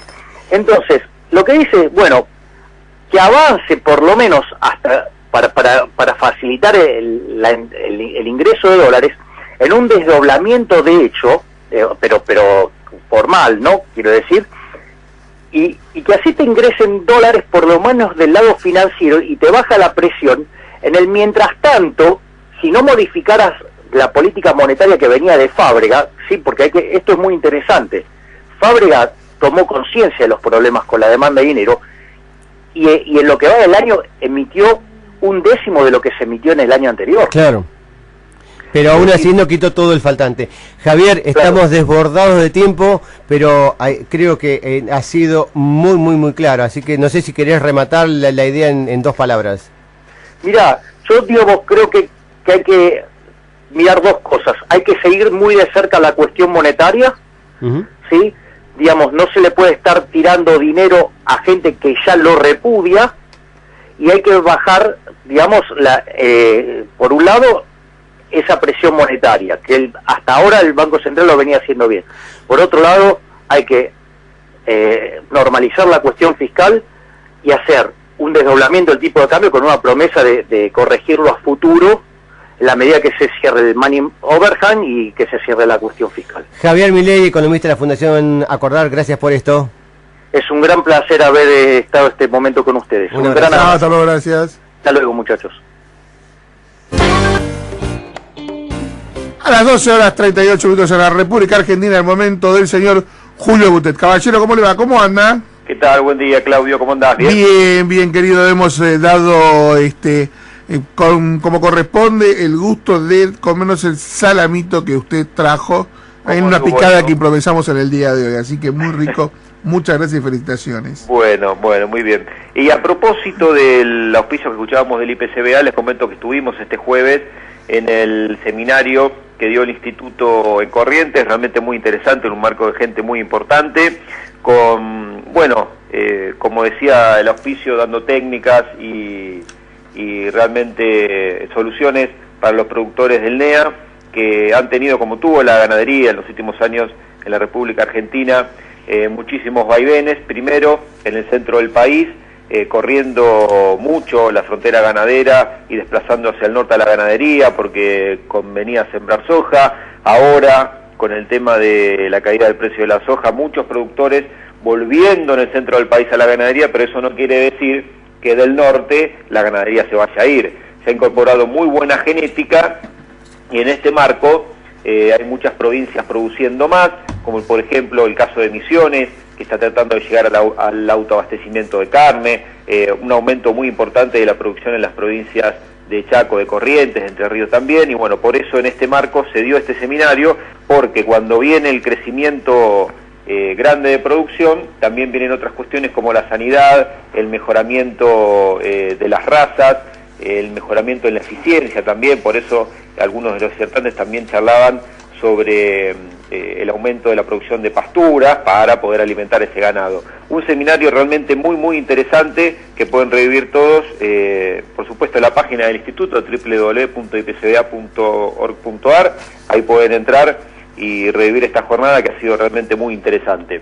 Con respecto a lo que hablábamos recién, el tema del corrimiento de la barrera ganadera, bueno, esa barrera está volviendo para atrás de a poquito, con una soja en $335, que en Argentina se paga 2.200 pesos, que los productores dicen, bueno, tenemos que volver, y sobre todo los que están en un planteo mixto, a producir lo justo y necesario para darle de comer a las vacas, porque si no, por otro lado, perdemos. Aunque el mercado en estas últimas semanas ha tenido un leve retroceso, me refiero al mercado del gordo, que es donde termina toda esta hacienda que se produce en el campo argentino, con quebrantos en el último mes de alrededor de un 10% más o menos. Esta semana el novillo cerró con un promedio de 15.13 y el índice general del mercado 14.28. Hace un mes estábamos en valores de un 10% arriba, de casi 16 para el índice general y cerca de los 17 para el novillo. De todas maneras, por supuesto, la producción ganadera está siendo la alternativa más rentable para los productores que empiezan de a poco a volver al vientre. Como vimos en algunos remates de reproductores esta semana, la venta de lo que son vacas con garantía de preñez, sobre todo segunda y tercera aparición, vaquillonas con facilidad de parto, todo lo que es comprar algún animal que en el futuro me va a dar un ternero, se está vendiendo con mucha agilidad como no se veía hace muchísimo tiempo. Es una muy buena noticia para la ganadería. El que está haciendo agricultura está, como les dije, pensando en producir alimento para sus vacas y bueno, con estos precios, por ejemplo, de soja, tratando de ver cómo vuelve a un planteo productivo por lo menos mixto. Es muy difícil, ¿no? El productor que prácticamente liquidó sus vientres y ahora tiene que volver a comprar a estos nuevos precios, la verdad se le hace cuesta arriba. Pero bueno, en eso están los productores por estas horas. Con respecto a remates de productores, tenemos que decir que esta semana se dieron varios, empieza a terminarse la temporada de reproductores, ha sido un año muy bueno por esta cuestión, porque claro, con un panorama para los próximos años de cambio de gobierno, donde prácticamente todos los candidatos opositores hacen pie en lo que produce el país, en la posibilidad de exportar, en la generación de divisas que generarían esas exportaciones. Los productores ven ante esa simple señal nada más, o ante ese simple comentario de algunos de los que pueden manejar la Argentina en los próximos años, una posibilidad, y de eso solo se agarran ya para empezar a trabajar. No hace falta grandes cuestiones ni grandes promesas. El productor, en cuanto ve señales, empieza a trabajar, y en ese sentido se están moviendo todos con muy buenas expectativas para lo que es la producción el año que viene. Vamos a ver qué es lo que pasa. No nos vamos tampoco a comer la galletita de todos los candidatos que van a bajar las retenciones, que van a fomentar la producción, que van a dar créditos blandos para el campo. Bueno, esa cuestión habrá que verla más adelante, pero que van a necesitar dólares, lo van a necesitar, y del campo pueden salir. Por eso todo el sistema productivo del campo se prepara para lo que puede ser en los próximos años un nuevo boom de la ganadería, con exportación de carne para Estados Unidos, que ya está ávido de recibir la carne de Argentina, para la cuota europea, para completar la Hilton y para seguir haciendo algunos mercados que son más chicos, y que es donde hoy se está concentrando la exportación de carne argentina, con nachura, con ese tipo de cosas, y con la venta de todo lo que es la carne de la vaca de conserva, la vaca de menor nivel, que se usa para hacer enlatados y toda esa cuestión. En Rusia, por ejemplo, bueno, completar ese mercado exportador con los cortes de alta calidad que el mundo está ávido de recibir, sobre todo en la Argentina, los mercados, a través, con charlas muy interesantes que tuve con gente del IPCBA que recorre el mundo manteniendo esos mercados, y qué acción tan difícil, ¿no? Porque uno va a hablar con los que quieren los cortes de alta calidad de Argentina y les dice, miren que la producción, la carne sigue teniendo ese nivel. Bueno, mandame la carne, ¿no? Te dicen afuera. Y dicen, bueno, ahora no puedo, pero mirá que la seguimos teniendo. En cuanto podamos te la vamos a mandar. Bueno, es un trabajo difícil, ¿no? Mantener abierto un mercado con el que no se trabaja, ¿no? Con la promesa de que va a haber producto. Bueno, es una tarea que se hace mucho, es muy difícil, pero se está haciendo. Así que esos mercados van a estar, y en eso están pensando todos los productores que hoy por hoy se hacen de vientre para poder concretar esas cuotas en los tiempos venideros. Gracias, Jurito, por esto, muy amable. Muchachos, un abrazo grande. Un abrazo. Buena semana, nos encontramos. Que se repita el salamín. ¿Cómo no? Chao.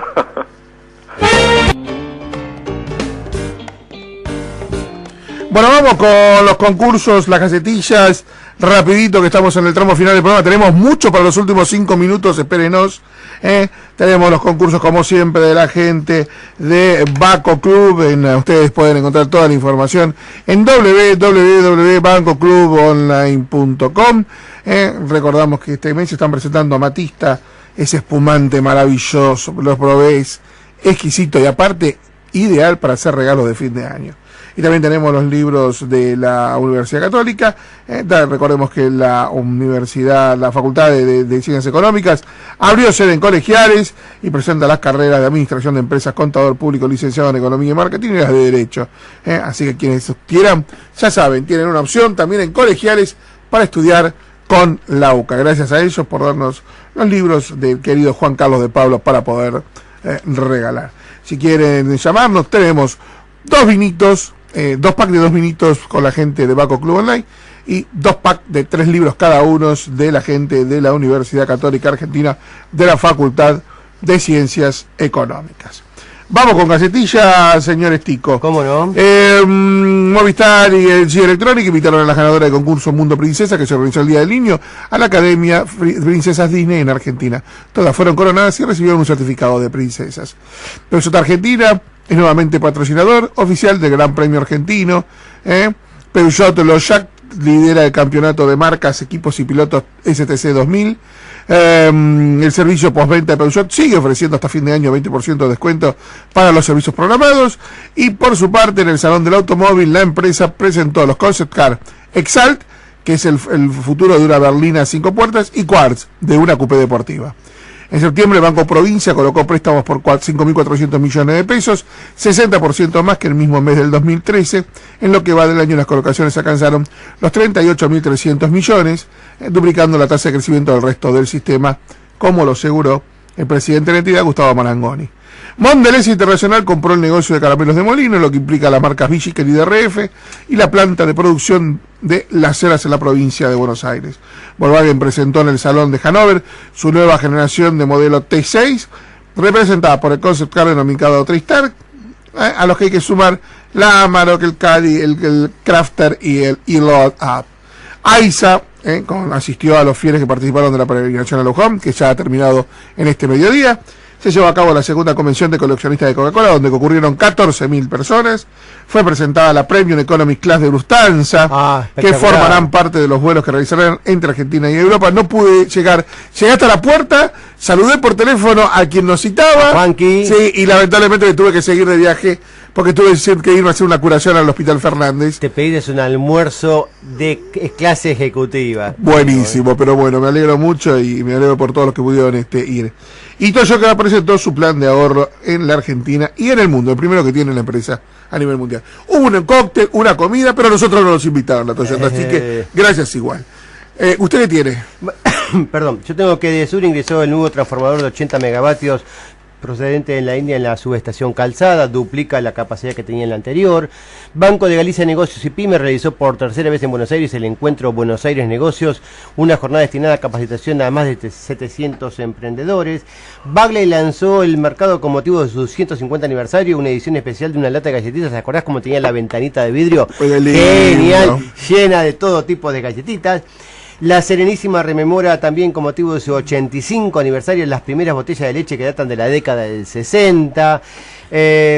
Tengo que la Unión de RT, Unión de Asegurados de Riesgo del Trabajo, llevará a cabo en la ciudad de Tartagal un nuevo seminario del ciclo Prevenir.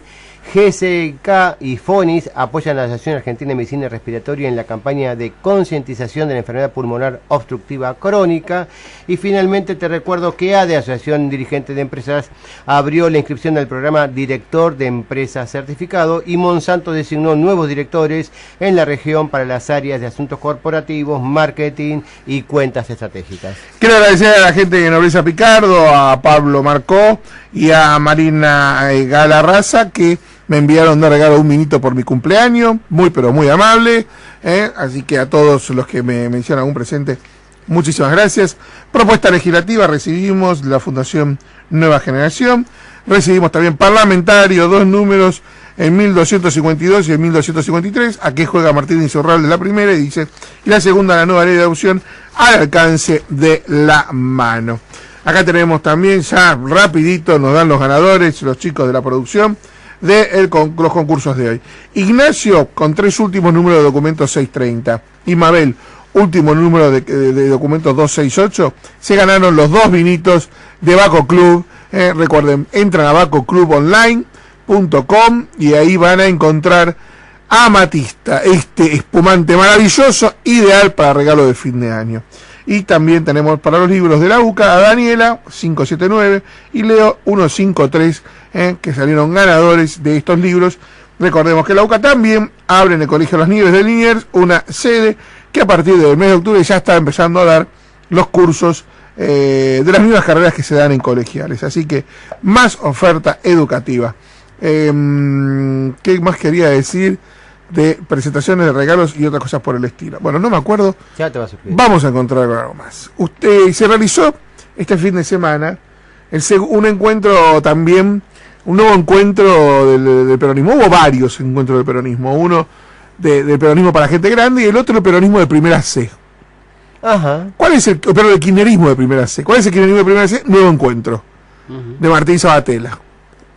Es kirchnerismo de primera C. Ajá. ¿Y qué apunta a la D o a...? No, primera C, porque viste, ellos creen que son un partido, creen que son algo y en realidad no son nada. ¿Qué vamos a ver? Pero hay que mantener la ficción a alguna gente, claro, para que siga garroneando la política. No, porque hay algunos que compiten por el descenso, ¿no? Te digo. Bueno, sí, pero estos muchachos, viste, ¿qué vamos a hacerles? Son así, ¿qué vamos? Bueno, 20.000 personas juntaron. La mitad eran empleados del AFCA. Y la otra mitad era de la Municipalidad de Morón. Fue muy fácil juntarlo, pusieron dos cosas en dos esquinas y fueron todos en fila. Qué triste, muchachos, qué triste. Ah, no fue Daniel Scioli. ¿Por qué será? ¿No lo quieren? Bueno, te paso a hablar de los informes, ¿te parece, Claudio? Dale, entonces vamos a un cierre comercial. Bien. Hacemos entonces los informes y los últimos temas, pero pegando duro para el final. Sí, exacto. Sin saco y sin corbata. Noticias y comentarios para poder comenzar la semana.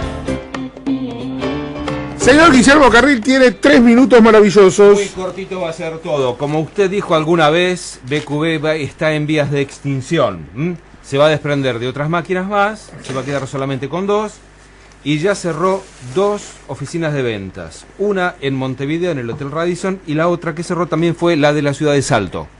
Fueron.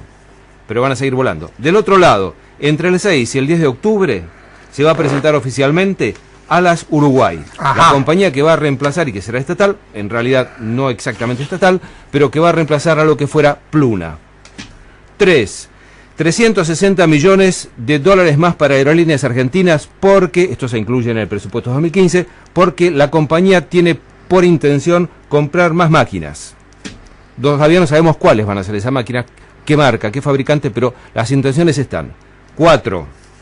Ocurre que Aerolíneas el año que viene va a sumar más rutas.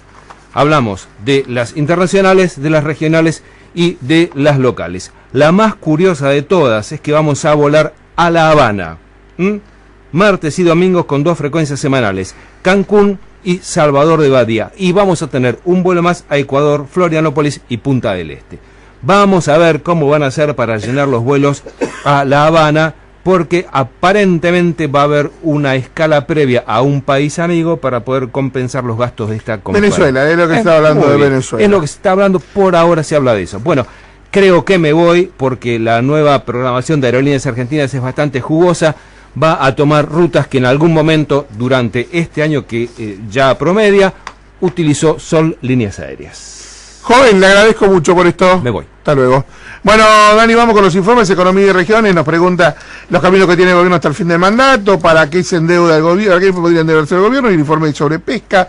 El liberal habla que se esperan manejos más coordinados de política fiscal y monetaria tras los cambios del Banco Central, pero resultados inciertos. Nos dice que el déficit de cuenta corriente es de 6.200 millones de dólares en 12 meses, que en 2014 el Banco Central compró 29 de cada 100 dólares que ingresaban a la Argentina, y que dio un informe de coyuntura sobre Cuyo. Banco Ciudad dice escasez de dólares y mayor inflación. Y de esa, la inflación perjudica a los pobres. Noanomic, que en la primera mitad del 2014 crece la recaudación en las provincias. El IARAF, que la recaudación tributaria nacional permitió revertir la tendencia que tenía en los últimos meses. Pero la gente de investigaciones económicas sectoriales nos dice que la gente consume 3,13 pares de zapatos por año. Quiero contarles a alguien que tiene más o menos unos 18 a 21 pares de zapatos míos. Porque yo hace como 7 años que no me compro un par de zapatos. Así que, muchachos, alguien que me pase, tíreme 2 cajitas por lo menos cuando pasan por casa. Ecolatina, cambio de rumbo en la economía de Brasil. ABC habla de que crecieron las exportaciones de Brasil por primera vez en el año. Ser consultores, la mitad de las compañías líderes consideran importante su nivel de litigiosidad. Y Fitch Corporate Finance Advisor, que las fusiones y adquisiciones sumaron solo 200 millones de dólares en la primera mitad del 2014, y hay más de 12 operaciones por concretarse. Señor. Bueno, como te decía, el informe de Idelas que dice el empleo joven vuelve a ser el más afectado por el enfriamiento de la economía. La población de 14 a 29 años, tanto de varones como mujeres, en el último año redujo en 0,7 puntos porcentuales de la población la oferta laboral en el caso de los varones y 1,7% en el caso de las mujeres. Esto explica que la tasa de desempleo en esa franja etaria está bien arriba del 13% entre los varones y del 16,6% entre las mujeres. La Universidad Torcuato Di Tella nos dice que el índice de confianza en el gobierno volvió a caer 6% ahora en septiembre, está en apenas 34,2%, y nos dice también la Universidad Torcuato Di Tella que el índice temprano de consumo le da una caída del 2,3% en septiembre. Finalmente, los datos del sector automotriz. Se conocieron los datos de Acara y los datos de ADEFA. Hablan del Procreauto, etcétera. Lo cierto es que la caída de ventas de patentamientos en septiembre, autos cayó 34% respecto al año pasado, cuando en los 8 meses venía cayendo a un ritmo del 24%. Procreauto, un gran fracaso, sin embargo, los muchachos siguen insistiendo en que apuntaló el mercado. ¿Cómo habrá sido la semana que no hablamos del desacato que nos dio el Tomás Griesa? Que no fue hace un año, fue el lunes pasado, sí. Y que no hablamos del nuevo Código Civil y Comercial Unificado. Miren qué semana que tuvimos. Ah, y también nos olvidamos, Cristina Fernández, en un discurso, citó a un gran filósofo, Máximo Kirchner. Mamá citando al nene, está fenómeno. Nos vamos, en la operación técnica estuvieron Néstor Porcela y Hernán Brizón, en la producción Romina Aldana y Guillermo Carril, nuestro columnista Julio Botet, Guillermo Carril y Daniel Estico, la conducción de quien les habla, Claudio Chiarutini, ahora viene el almacén con Marrita Régolo, antes las noticias de Radio El Mundo. Gracias a todos, buena semana y recuerden que lo peor está por venir. Chao, gracias. Darle un sentido a la lucha y crear una épica para que en el futuro, si algo le pasa, Cristina Fernández pueda decir: yo se los dije. En su decadencia, Cristina Fernández toma comportamientos de Raúl Ricardo Alfonsín y de Carlos Saúl Menem. Actúa para no terminar como Fernando de la Rúa o Eduardo Duhalde. Así como hizo Raúl Ricardo Alfonsín con la coordinadora, la presidenta de la Nación se aísla cada vez más y se encierra en la cámpora para manejar los resortes de poder, pese a que sabe que no están preparados para esa tarea. Como hizo Carlos Saúl Menem, la mandataria usa la victimización y la posibilidad de extender su presencia en el gobierno para poder llegar al último día de su gestión con el máximo de cuota de poder posible. ¿Cuáles son los miedos de Cristina Fernández? No quiere terminar como Fernando de la Rúa, abandonando su mandato antes de fecha, pero como el radical ignora los efectos de los errores que está cometiendo en la economía y entregó su suerte a otro superministro de Economía. En el fondo, Axel Kicillof es como Domingo Felipe Cavallo en 2001, poderoso, pero equivocado en sus diagnósticos y acciones. Mientras que Eduardo Duhalde no puede caer, mientras de Eduardo Duhalde no quiere caer por culpa del conflicto social, pese a que las acciones del gobierno llevan a un escenario de ese tipo, y no desea que el kirchnerismo corra la misma suerte que el dualdismo, que se diluyó a fuerza de billeterazos y saltos por conveniencia. Desde que asumió que el proyecto reeleccionista fue sepultado en las urnas en 2011, Cristina Fernández viene develando y diseñando un escenario de caos, debilidad y complots diversos. Por un lado, para tapar sus errores de gestión, pero sobre todo para justificar las acciones que tomará de aquí en más. Ya no será la seducción de la billetera la fuente de la fidelidad. Será el inmenso poder policial del gobierno y la lluvia de carpetazos las que mantendrán controlada, para no decir sometidas, a todos los factores de poder que hay en la sociedad argentina. De allí el ajusticiamiento público de Juan Carlos Fábrega. Fue un leading case de lo que se viene. Para los sindicatos se diseñó la judicialización de la protesta social. Para industriales y empresarios, la nueva ley de abastecimiento. Para los holdouts, la ley de pagos soberanos. Para el campo se vino la nueva Junta Nacional de Granos. Para controlar a la City se intervino el Banco Central. Para asfixiar al mercado cambiario está la UIF y la FIP. Para el peronismo, el presupuesto 2015. Discrecional como pocos en la historia argentina.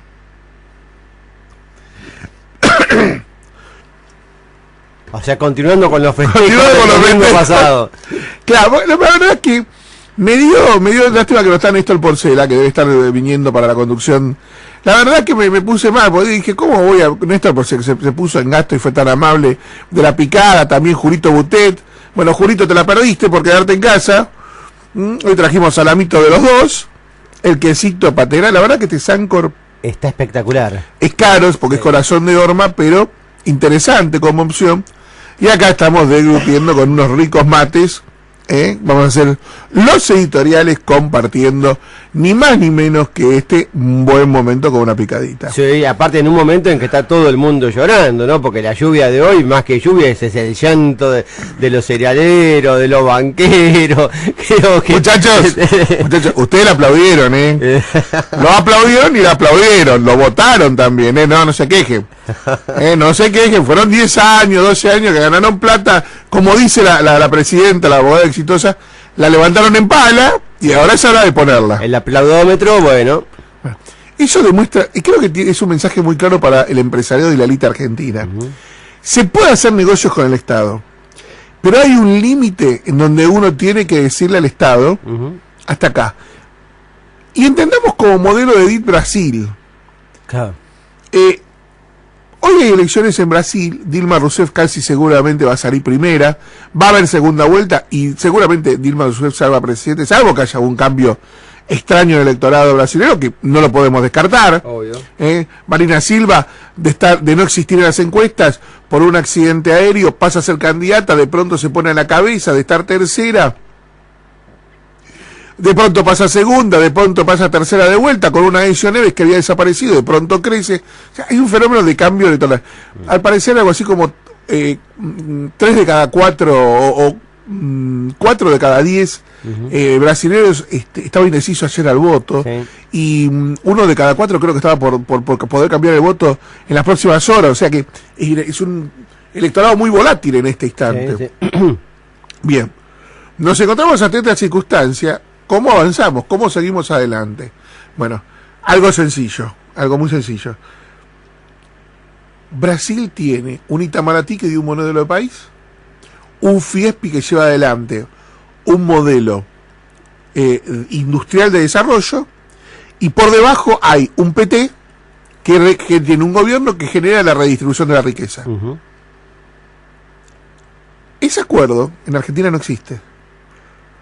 En Argentina no existe. Hubo acuerdos de las élites con los gobiernos, a veces para hacer negocios, otras veces para hacer negociados, algunas veces para hacer obras de país importantes, otras veces para hacer obras monumentales que nunca en realidad terminaron por servirle a la Argentina. Pero lo que se ha perdido luego de la década del 90, nos guste o no nos guste el modelo de élite y acuerdo con el gobierno, esto me separo de esto si me gustó. A continuación, en Radio El Mundo, Sin Saco y Sin Corbata, con la conducción de Claudio Chiarutini. 2 horas con toda la información política y económica para empezar mucho mejor la semana.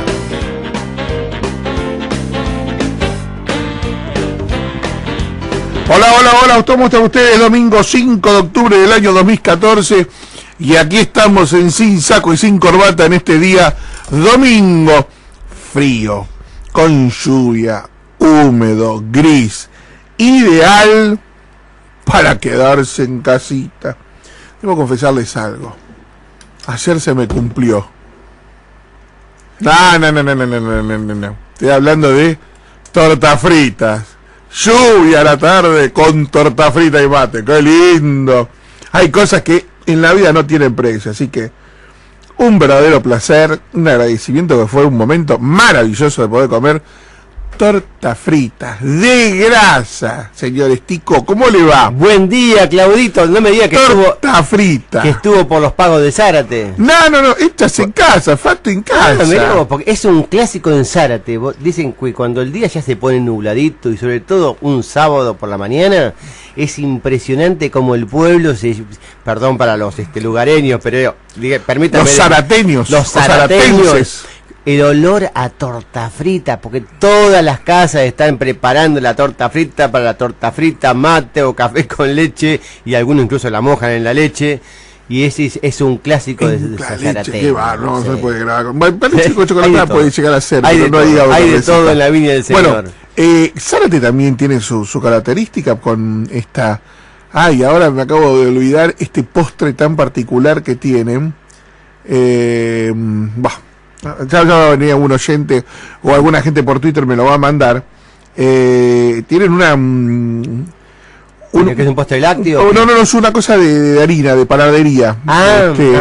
Que es muy particular de la zona y casi no se encuentra en la capital federal. Solo en algún momento cuando mi expareja, cuando Ingrid estaba muy mal, le agarró un antojo de comer y yo empecé a buscar dónde lo compraban. ¿Qué eran las bombas fritas esas con muchas... No, esas bombas que dicen bola de fraile o algo parecido. No, tiene otro nombre. La verdad que ahora particularmente me acabo de hacer una terrible laguna, pero bueno, ya va a aparecer. En algún momento, en el medio del editorial voy a pegar el grito de lo que era seguramente. Está bien. Y traté de buscar dónde en Argentina se podía conseguir. Y no encontré en Palermo un lugar, pero había que llegar a las 5 de la mañana, porque lo hacían muy poca cantidad. Son esas cosas que tiene la gastronomía argentina, que haber incorporado tantas cosas de tantos lugares a lo largo de su historia. Mira vos. Pero bueno, hoy estamos haciendo picadita. No me gustó lo que se hizo. Obvio. El entramado de la relación elite empresaria con el gobierno kirchnerista fue muy perversa. Porque el gobierno decía, yo te doy oportunidades de negocios o de negociados mientras vos me chupes las medias. No me apoyes, me chupes las medias. Y el empresariado chupó las medias a cambio de la rentabilidad. Digo, lo que nunca entendió que los Kirchner no tienen amigos. Claro. En ese sentido, son lo más maquiavélico desde el punto de vista técnicamente hablando de Niccolò Maquiavelo, son lo más maquiavélico hoy que existe. Te toma, te usa y luego te tira. Exacto. Hoy fuiste, en algún momento fuiste amigo, hoy ya no lo sos. En algún momento fuiste amigo, hoy sos amigo. Sí, y lo curioso del caso, Claudio, lo que hemos visto en la última semana a partir del discurso, no me acuerdo si fue el martes, creo que fue el miércoles de la Presidente, es que justamente ahora la Presidenta ha embestido contra el empresariado, contra la banca nacional. Porque los extranjeros hábiles ya la vieron venir esta. Y entonces no quedaron tan expuestos. Fíjate que cuando empieza a estigmatizar a los bancos, vos ves el listado de a todos los bancos que nombran. Banco Macro es argentino, Banco Mariva es argentino, Patagonia. Banco Patagonia es argentino, tiene algún socio internacional, pero Patagonia, son de los hermanos Turamil, famosos.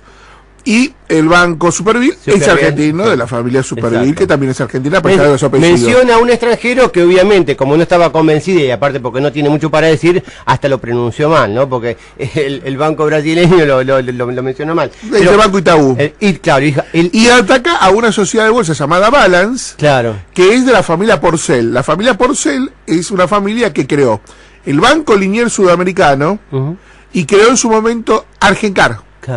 Tarjeta de crédito que hoy tiene otro banco argentino, que es la gente del Banco Comafi. Don Néstor Porcela, ¿cómo le va? ¿Bien? Bueno, le cuento que acá está su picada, que hemos traído para disfrutar, así que le pido por favor que 2 minutos abandone la cosa y venga acá a compartirla con nosotros. Y el tema es que en esta suerte de querer estigmatizar a los bancos, desconoce que los bancos son intermediarios. O sea, los bancos, si estuvieron haciendo supuestamente estas operaciones que dice la Presidente, lo hicieron por cuenta y orden de sus clientes, no lo hacen con plata propia. Tal vez alguna ficha puede... Sí, siempre ponen una ficha propia. Pero el grueso de los negocios son empresas. Sí. Y muchas empresas vinculadas con el propio gobierno nacional, porque en la necesidad de pagar importaciones que el Banco Central le negaba al venderle las divisas al tipo de cambio oficial, el propio gobierno, el propio Ministerio de Economía le dijo, pasá por la puerta de algunos de estos bancos que operan contado con liqui y pagá esas importaciones afuera con tu proveedor, así no te cortan el suministro, porque yo no quiero tener conflictos sociales. O sea que es todo un círculo perverso. Sí. Realmente lo que el gobierno nos demuestra, lo que el gobierno nos ha mostrado, es que no importa sobre qué caja Acciona. Necesita, cuando tiene una caja, va sobre cualquiera. Celebra los FJP, pero cuando ahora estaba haciendo al ANSES, 44.000 millones de pesos le sacó en lo que va del año. No tiene ningún problema de ir sobre seguridad militar, como hizo en algún momento, o por ahí se tiene que agarrar y meterse en un fondo fiduciario. O ahora va a ir para los bancos, y diciéndole, muchachos, ya ganaron mucho, ahora es el año de que la pongan. Claro. Es una cosa muy particular, pero bueno, eso lo votaron. Exactamente. A ver, nos están diciendo que tenemos oyentes por el tema del plato con la respuesta. A ver si es lo que yo estoy suponiendo. Hola, Claudio, ¿no se referirá a las ensaimadas? Bueno, a lo mejor sí. Eva, chao. El plato, el de dulce, de origen mallorquín, de San Pedro, es la ensaimada. Es muy rica, tiene como una especie de crema pastelera y otras de dulce de leche. Ese es el plato típico mallorquín de San Pedro. Un gran beso y abrazos. Chao, Susana. Bien, Susana, y bien, Eva. Primero me dicen San Pedro, sí, porque ahí está la comunidad mallorquín, es más importante, pero también en Zárate hay, y es la ensaimada, realmente. En Palermo solamente es un lugar donde hacen ensaimada, y realmente es exquisita. Recordamos a los oyentes que estamos hasta la 1, así que hasta las 12:45 alguna ensaimada. Bueno, puede traerla y si no la semana que viene a las 11, claro, nuestro nombre. Exactamente. Pero la verdad es que me costó mucho tratar de conseguirla y lamentablemente no se la pude conseguir a mi querida Ingrid en su momento. Pero son esas cosas que quedan. Pero bueno, ya hablamos de torta frita, hablamos de cosas. ¿Qué más podemos decir lo que pasó? Bueno, lo decimos en los editoriales, ¿le parece? Editorial con Claudio Chiarutini. La posibilidad de que Cristina Fernández no pueda completar su mandato fue puesta en la mesa de análisis por la propia presidenta de la Nación. Es un tema que no se puede ignorar, dado que hablar del ataque como defensa, el complot como estrategia con posibilidad de magnicidio incluida, la camporización del gobierno como acción y el despegue del peronismo como efecto no son más que tributarios del escenario que planteó la presidenta de la Nación esta semana. El más simple manual de estrategia sostiene que visibilizar y denunciar un posible escenario lo evita o lo posterga, y al mismo tiempo construye un nuevo escenario y deja un registro para la historia. Y eso es lo que hizo la presidenta de la Nación. Con su denuncia intentó exacerbar la debilidad del gobierno, al tiempo que se dota de herramientas que potencian su poder. Señala culpables para desnudarlos ante la sociedad. Se esfuerza por ganar tiempo y al mismo tiempo busca recuperar masa política perdida, alinear a la tropa,